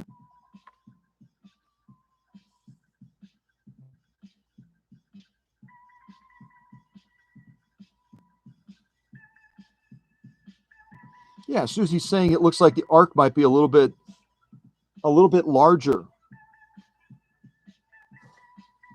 Yeah, when you compress it from the width standpoint, you change the dimensions and the molding of that stitch dramatically.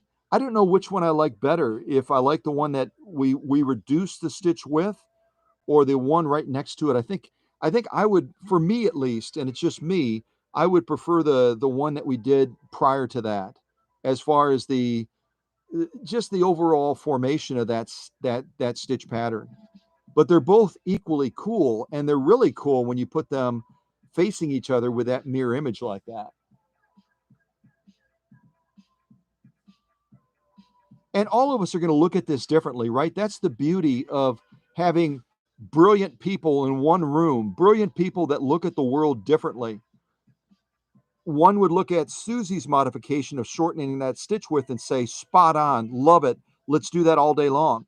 Another person would look at the other one and say, I like that one. Another person would just be a total rebel and say, no, I like the original one. I like the original one. So it's all in the eye of the beholder, isn't it? It's all in the eye of the beholder, which is so much fun, isn't it? It's so much fun. And that is, again, what attracts people to vintage, and especially the vintage machines that have the capacity to do some ornamental decorative stitching. You can generate so many beautiful things, can't you?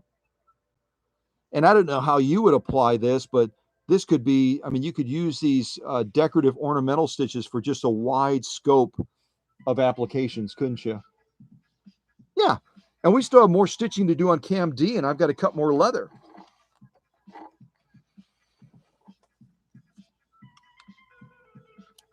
I really appreciate your input, you guys. Guys and gals, I should say. The input is fabulous. It takes us to a different level, doesn't it?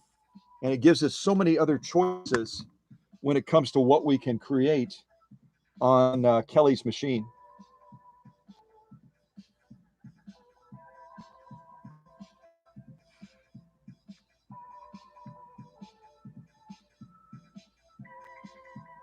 Yeah. And this again is a combination of Cam B. Wait, reverse that. Cam B and part of Cam D. So let's throw that to the side. All right, let me cut some more leather. I think what we're going to try stitching on now, I'll show you, is I have more Italian leather, but I also have this protected full grain leather as well. And this protected full grain leather has even a flatter nap on the back, which I think is kind of cool. We'll be able to look at that stitching even under greater scrutiny. And we still have to do on Cam D, we have to do the blue, yellow, and the green stitch, if I'm not mistaken. Blue, yellow, and green. So I'm going to cut a chunk of this off to fit the additional stitches that we've got to do, and then we can jump back into this.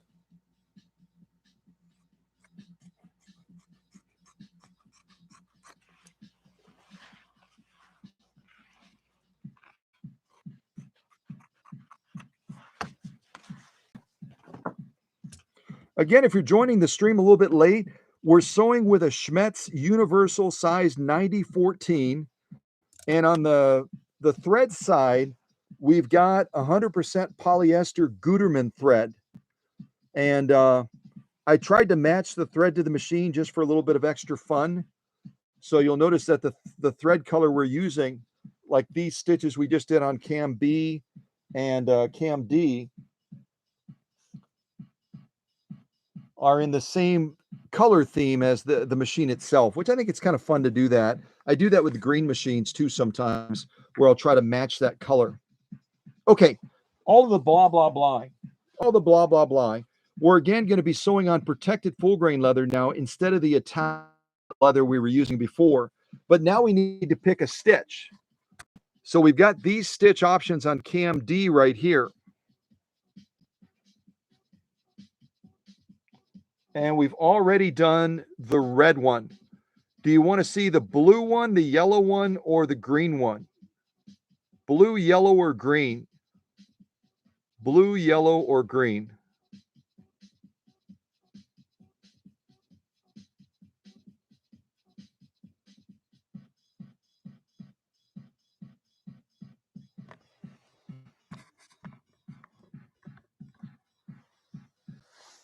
What do you guys think? Blue, yellow, or green? Otherwise, I'll just pick them.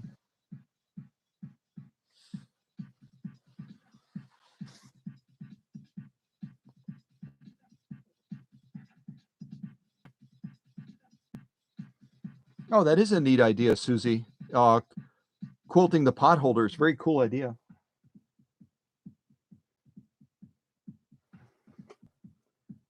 All right, Jerry would like to see the blue. So we're going to start with the blue, okay? The blue one is this one right here. Very, very intricate stitching. We're going to give this one a go now. So let's set the machine up, right? Our stitch selector needs to go to blue.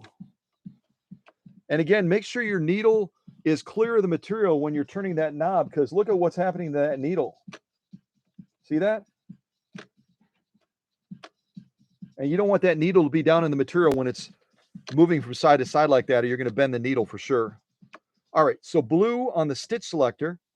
Now we need to go blue on our stitch length.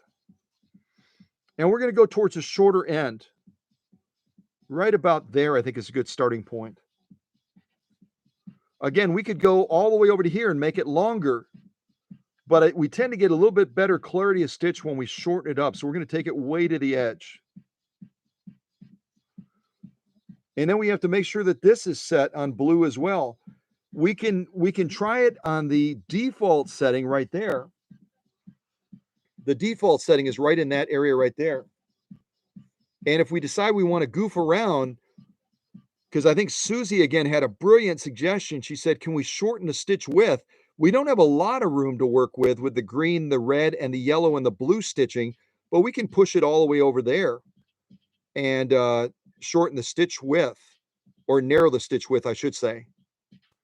We'll try it on the default first, and then we can goof around with it further.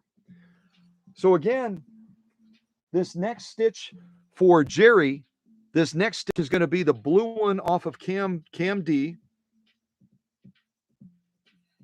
Once the camera is a good camera.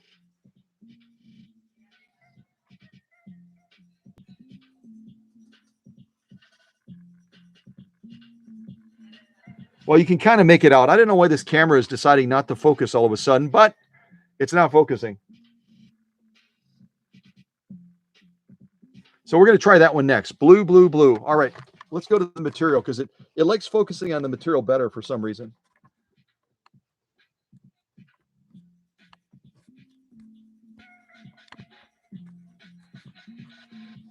All right, there we go. Okay, for our friend Jerry, here goes the blue stitch off of cam D. All right, let's do this.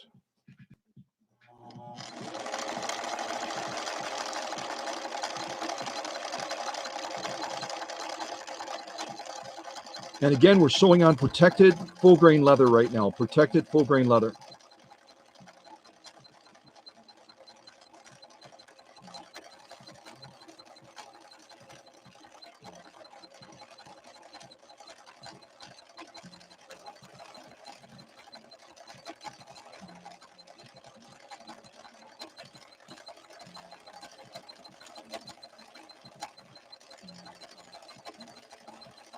Those feed dogs are working very hard right now.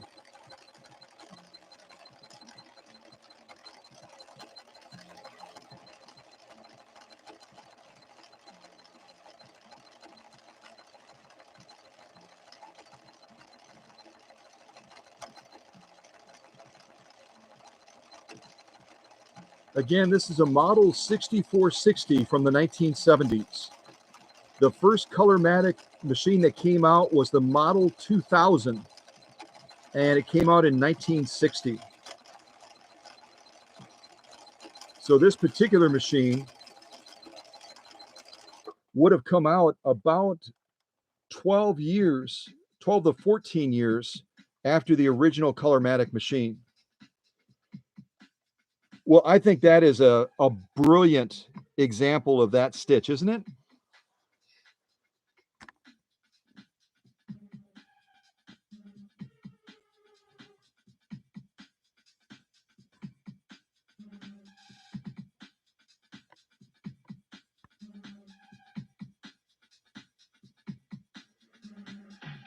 That was a great choice, Jerry. I like that stitch a lot.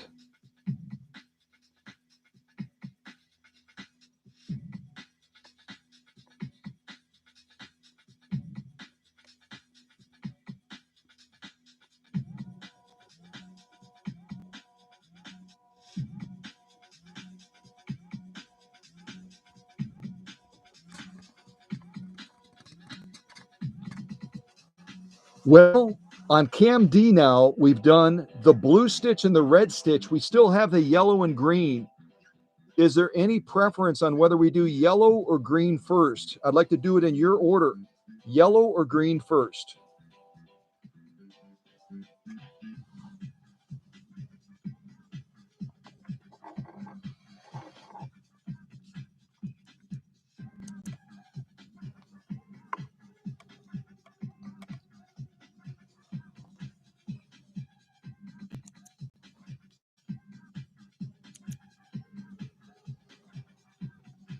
Let's take a look at that lock stitch as well, because we've got a much flatter nap on this protected full grain leather than the Italian leather, so it shows up even with greater clarity.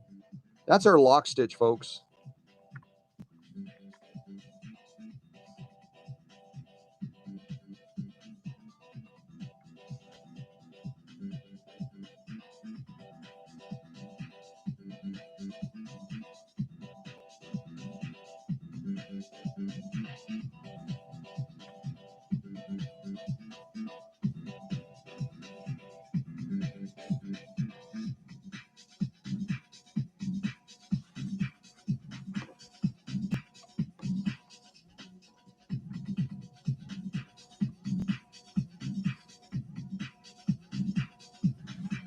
All right.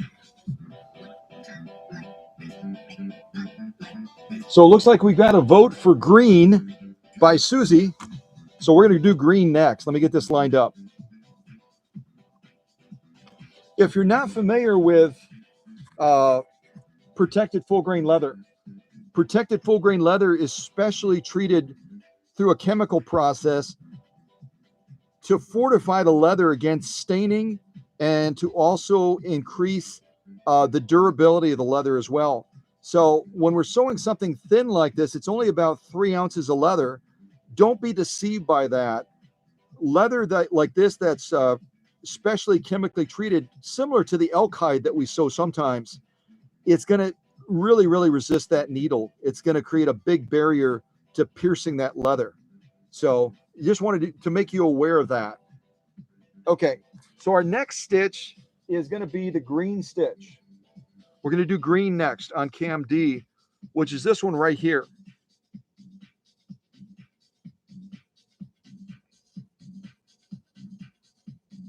So let's set it to sew.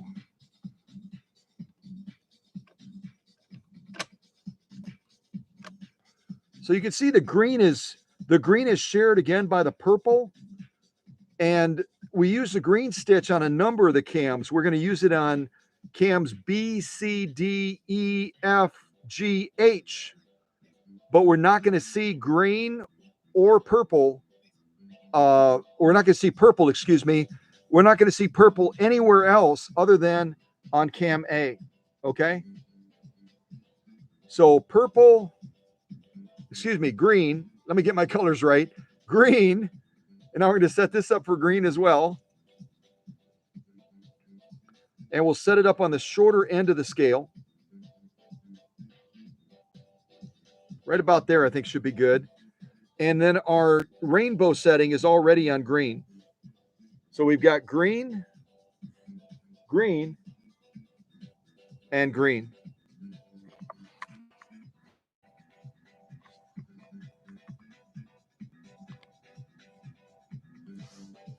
Here we go.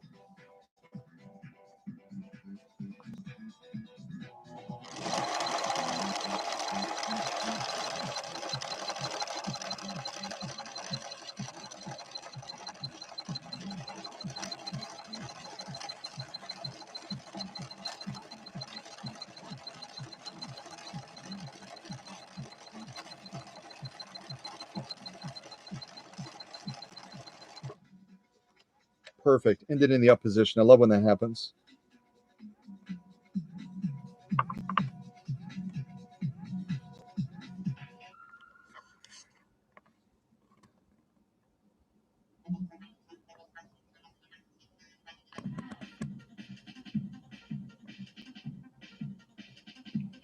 Now, this would be an ideal stitch where we could look at changing that stitch width, couldn't we?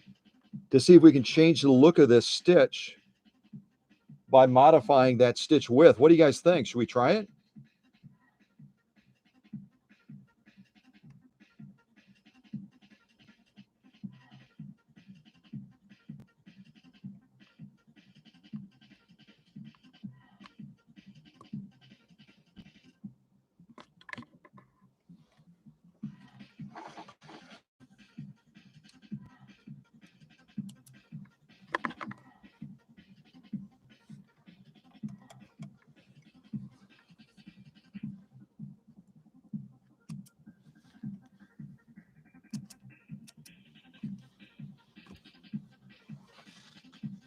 Let's take a look at that lock stitch as well.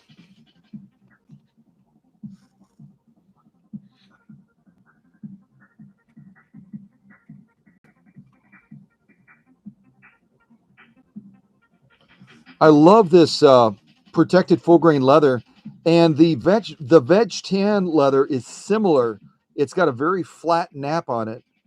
So when you're trying to look at that lock stitch, oh my gosh, it's so much easier with a leather like this than some of the other leathers where they've got a real dense, thick nap, and it just totally masks that stitch, doesn't it?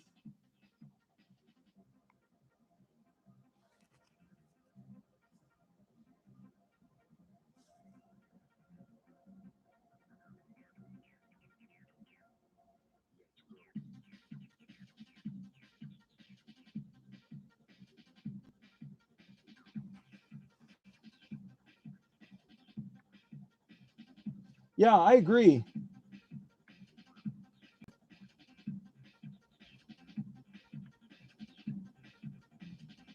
Oh, interesting, Susie. Yeah, and that's why texturing material is fun, isn't it?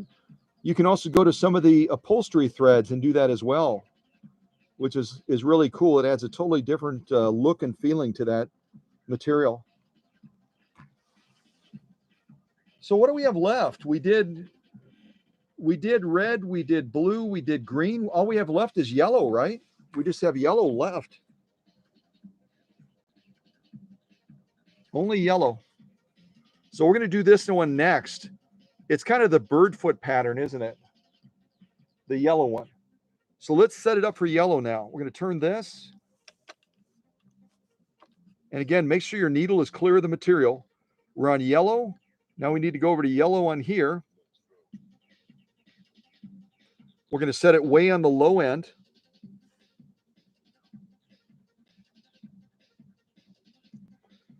And our universal setting right here for the green, the red, the yellow, and blue will also cover our yellow stitch. So we're going to leave that exactly where it's at. So we're all set up, yellow, yellow, yellow. And this is the stitch right here that we're going to be targeting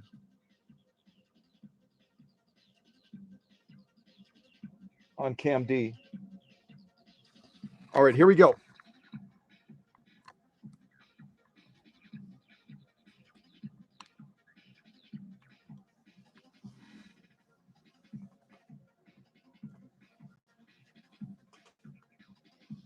I'm going to shut this music off or just pause it for a little bit so we can only listen to the machine operating.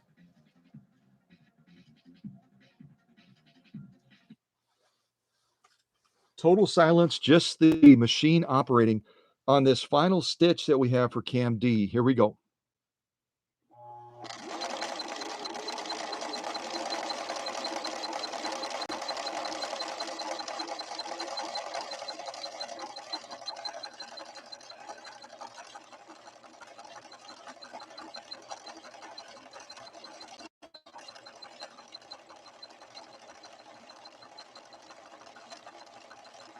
Let's step it up a little bit at the end.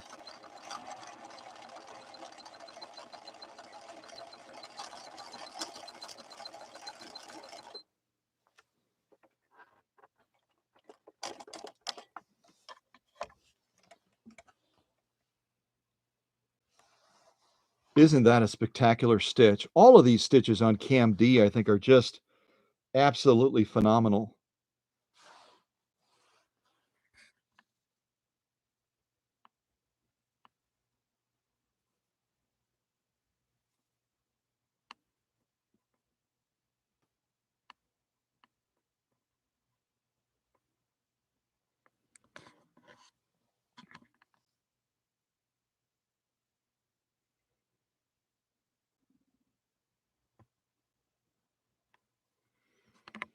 Absolutely fantastic.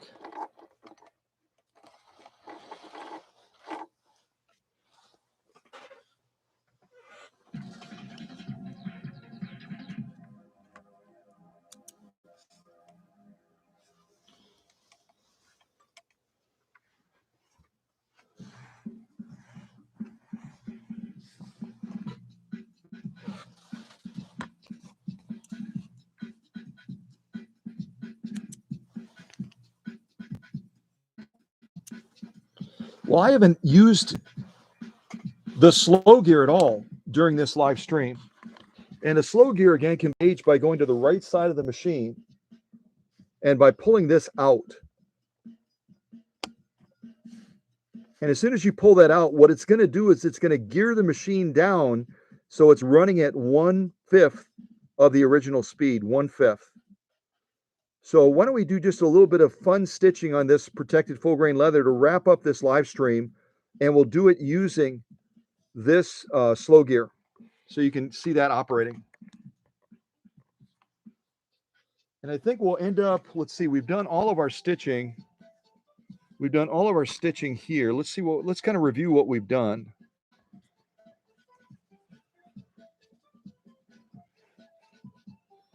Did I not clip that thread? I never clipped that thread. Hold on a second. That was on that other scallop that we were doing where we changed the stitch width. So just to review again what we've done on this live stream, kind of do it in the order we did it.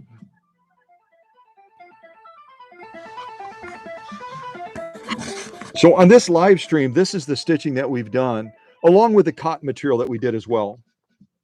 Just to clarify, we also did this cotton material also. This again is Italian leather, and this is full grain leather over here. Or protected full grain leather, I should say, protected full grain leather and Italian leather.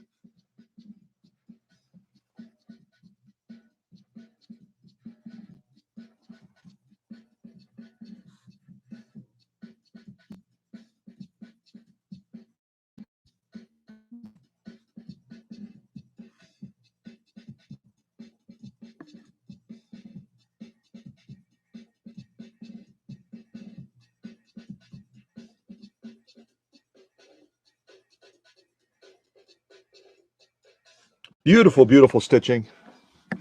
So what should we do now? I think we'll probably, let's see. I wonder how this red would show up on brown. I'm curious how this would show up on brown.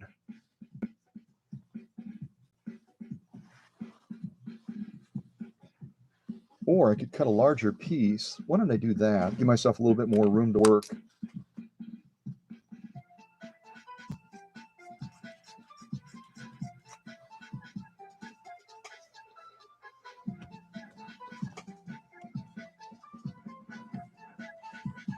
The only problem, and I'll let you guys know this, the only problem when you gear the machine down using the slow gear, again, you're taking it in full speed all the way down to 1/5, is it becomes a little bit more difficult to navigate, to make that turn because of that gear reduction. So what we're going to try to do is just kind of sew around and around and around and around.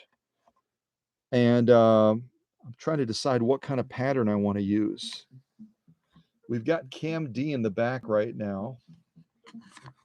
We could try doing it with one of the decorative stitches on Cam D, or we could do a zigzag, a modified zigzag.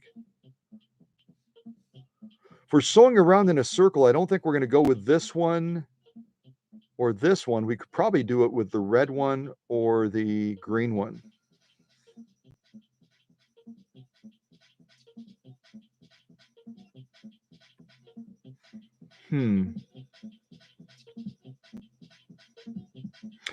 I'm going to do the green one just for fun. So let's set it up with green.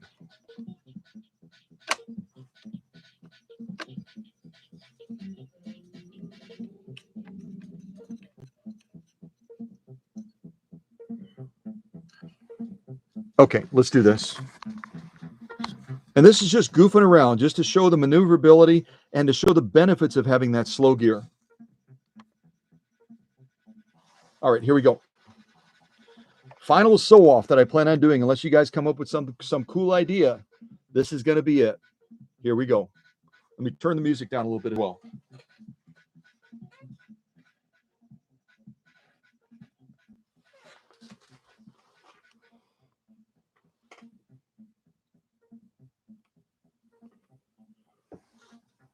Just double checking everything. Making sure we're good to go. Okay, here we go.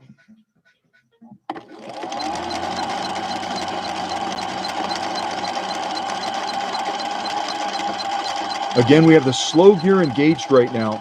The slow gear is engaged, so we're running at about 1/5 the speed of what this machine will run at when it's at full power.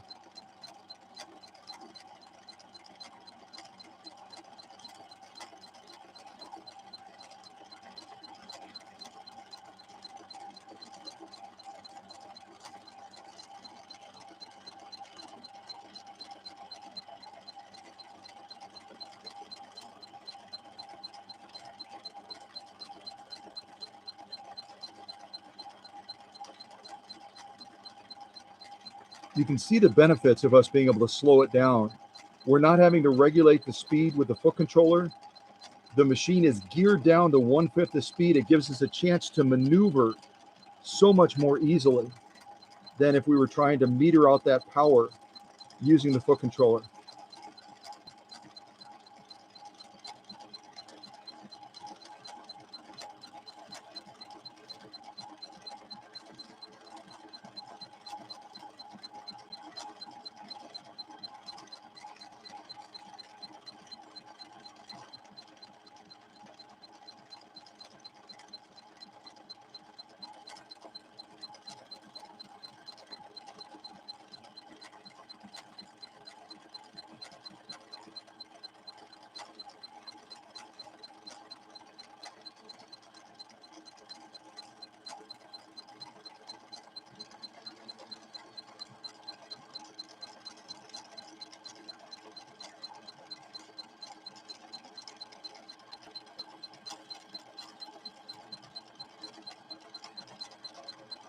All right, let's stop right there. And what I want to do now, just to mix it up and keep it real, I want to change to a different pattern because we've got this pattern. It's very cool. It's very nice looking. But now let's change it to something totally different. And I think we're going to go over to the scallop now, the red one.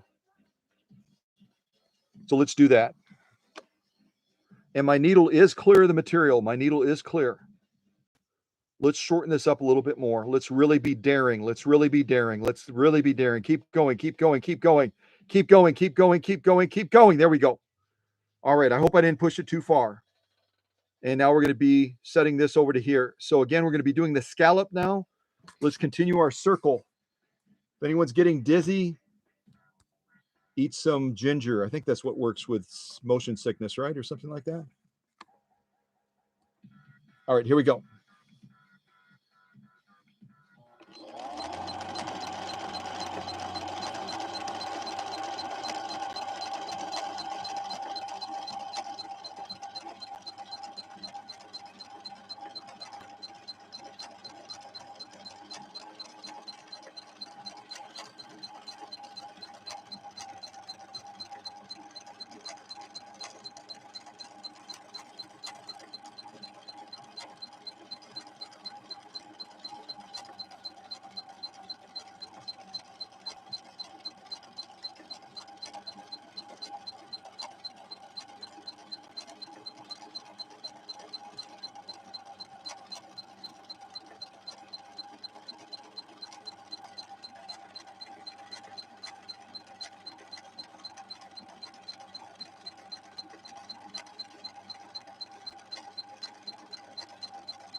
All right, let's stop right there.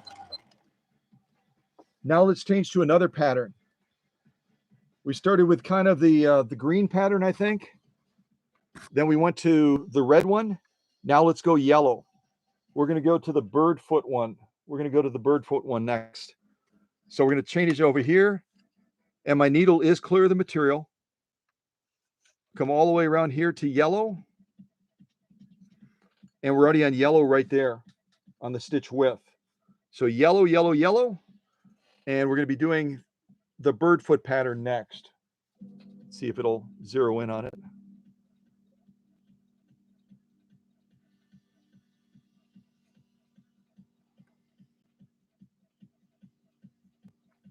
Well, the camera has a mind of its own, doesn't it?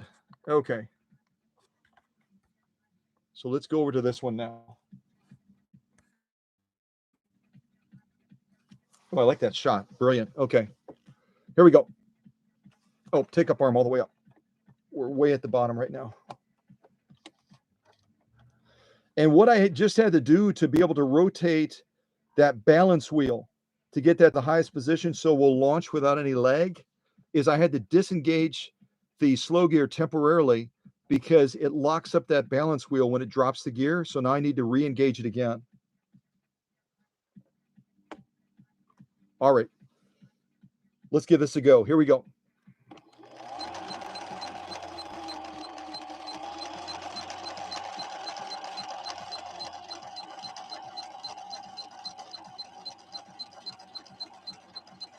The other thing I'll mention real quick, I'll kind of pause here. The other thing I'll mention real quick is that this phase of the Husqvarnas with the 6000 series, and this one being a 6460, they went to a lubrication-free machine. But when I service this machine, I still go through it and I lubricate the pivoting points. But in concept, at least, they not only went to the Colormatic series in the year 1960 to make it easier on the end user, they also then migrated eventually to a series like this where they said you don't need to even lubricate the machine at all, which I would argue is false.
All right, let's stop right there.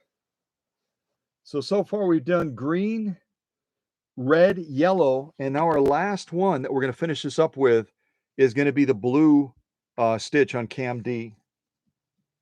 The blue stitch on cam D. I think the camera will eventually focus. It's deciding right now. Come on.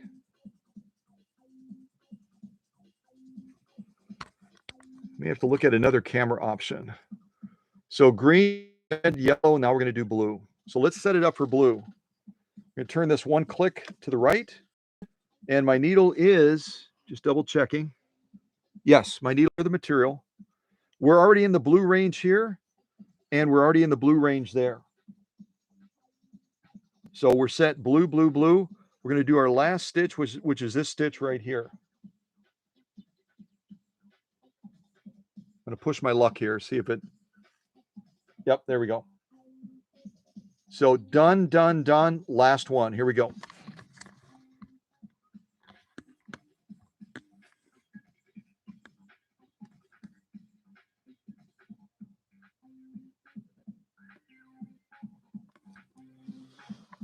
All right, let's go to the finish. I'll see how far I can push this. Again, with the slow gear engaged, it's a little bit harder to navigate turns. It does brilliant as far as slowing the machine down, but it also makes it a little bit harder to navigate turns. So I'll do my best.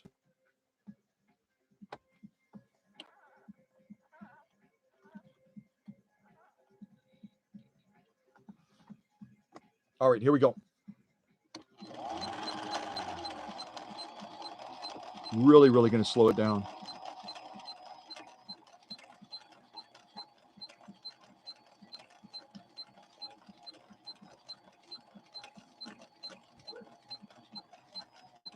We must be getting delivery. Hank is starting to announce.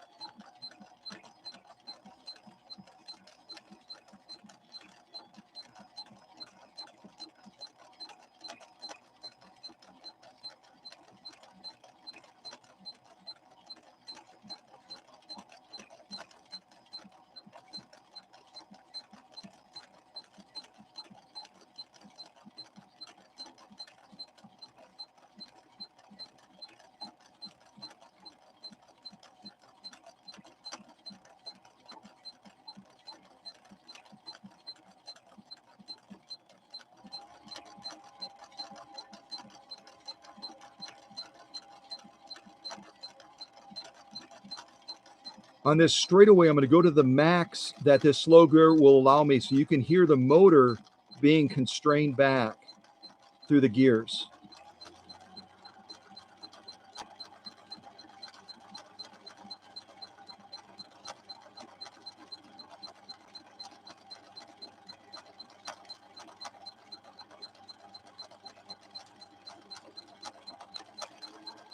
Up a little bit more.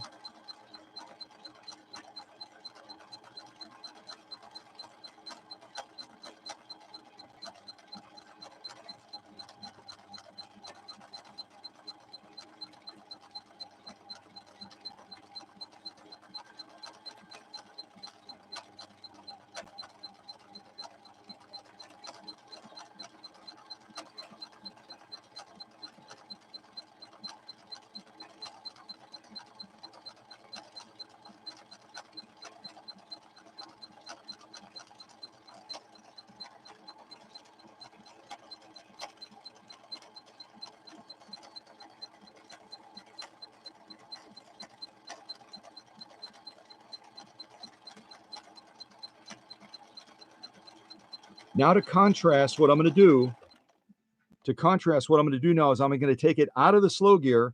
We'll finish off our last turns, and I'll be regulating the tempo of the machine only using the foot controller, which for a foot controller can be problematic because as you're trying to meter that power down using only the foot controller, it will start to build up the electricity bank inside of that foot controller and will cause that foot controller to start to overheat.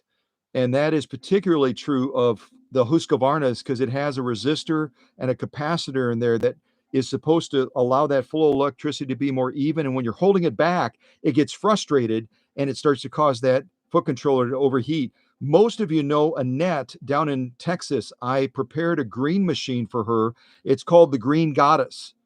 And she initially was trying to do free motion quilting using the foot controller without using the slow gear because she said the slow gear kind of threw her tempo off. She ended up burning up the foot controller that I sent with the machine. So I had to supply her another one. So hopefully that doesn't happen here. So here goes full speed, but I'll be controlling it with a foot controller. The last couple little turns that we need to do here.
It's really tricky to do this too because the feed dogs are not obviously feeding that evenly. They're pulling it back and forth as I'm trying to steer it. So it can be a little bit of a booger.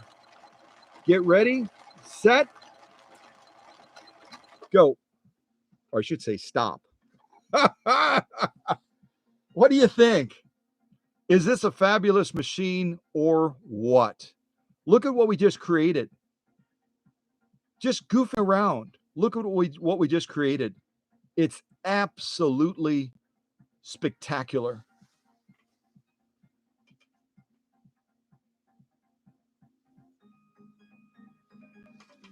Oh, I wasn't looking at the chat, obviously, as I was doing this. So goodbye to Kevin and Sonny. It looks like they had to step away.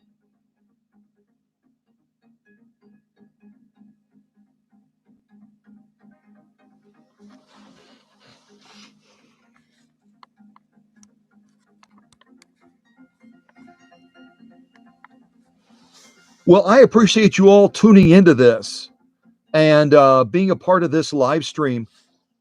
Time passes so quick when I'm with you guys. Honest to God, it does. It passes so quick because of your involvement, your great ideas, and just sharing this time with you. So I'm very grateful to all of you that jumped onto this live stream. Saturdays can be busy, but you took time to spend this time and to really celebrate a machine that was struggling a great deal when it came into the workshop. This 6460 from the 1970s, and now it's just dancing. Whether it's Italian leather, protected full grain leather like this, where we're using just a variety of ornamental type stitches.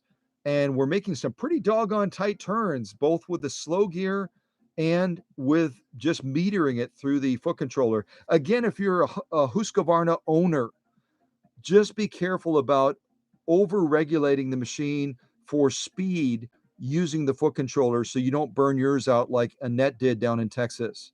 So, you guys take care. God bless you. Thanks for being a part of this live stream again. Thanks for your ideas and your input. Thanks for stepping out of the shadows as well to help me pick different stitches and to choose material color and everything else that we accomplished during this live stream. And now I can look forward to the owner showing up to pick up this great machine, and then she can have her play time with it too, right? Because that's what it is. It's having fun, right? All right, you guys take care. Have a great Saturday. And again, I'll just give you another glimpse of this great machine. Although I think this is really a work of art that we just created together. It's kind of fun just to stare at it, isn't it? But again, this is a Viking Husqvarna or Husqvarna from the 1970s. A model 6460, as hopefully you can see in the shot. And one of the most spectacular colors, in my opinion, that the Husqvarna company ever came up with. I think it even, in some respects, I think it even marvels that spectacular green that we all love. And now we've been able to do a bunch of confirmation sew offs on this machine on this Italian leather.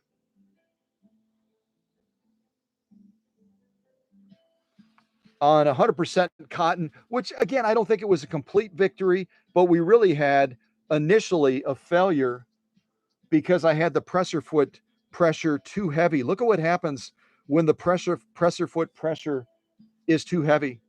See that? It just stalls out and it starts to bunch. And that was the obstacle that we needed to overcome in order to sew that 100% cotton.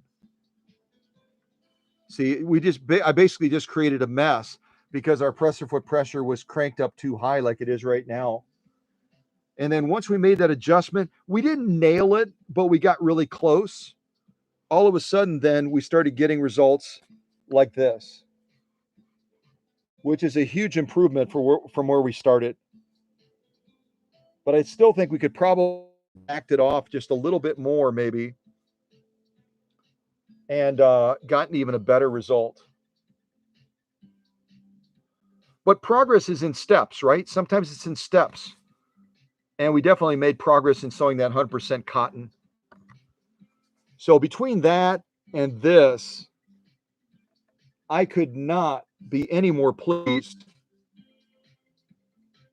with the final result for this 6460. So you guys take care. Watch for other live streams like this. I love when you get involved. I love when you get involved. So if you haven't stepped out of the shadows, if you're kind of still just sitting back there, kind of watching, be courageous. Be a rebel like all of my veterans, the Sonny and Emma and Maddie and Mindy and Susie and Michelle, and the list goes on and on. Kevin and Doreen, and if I'm missing anybody, forgive me.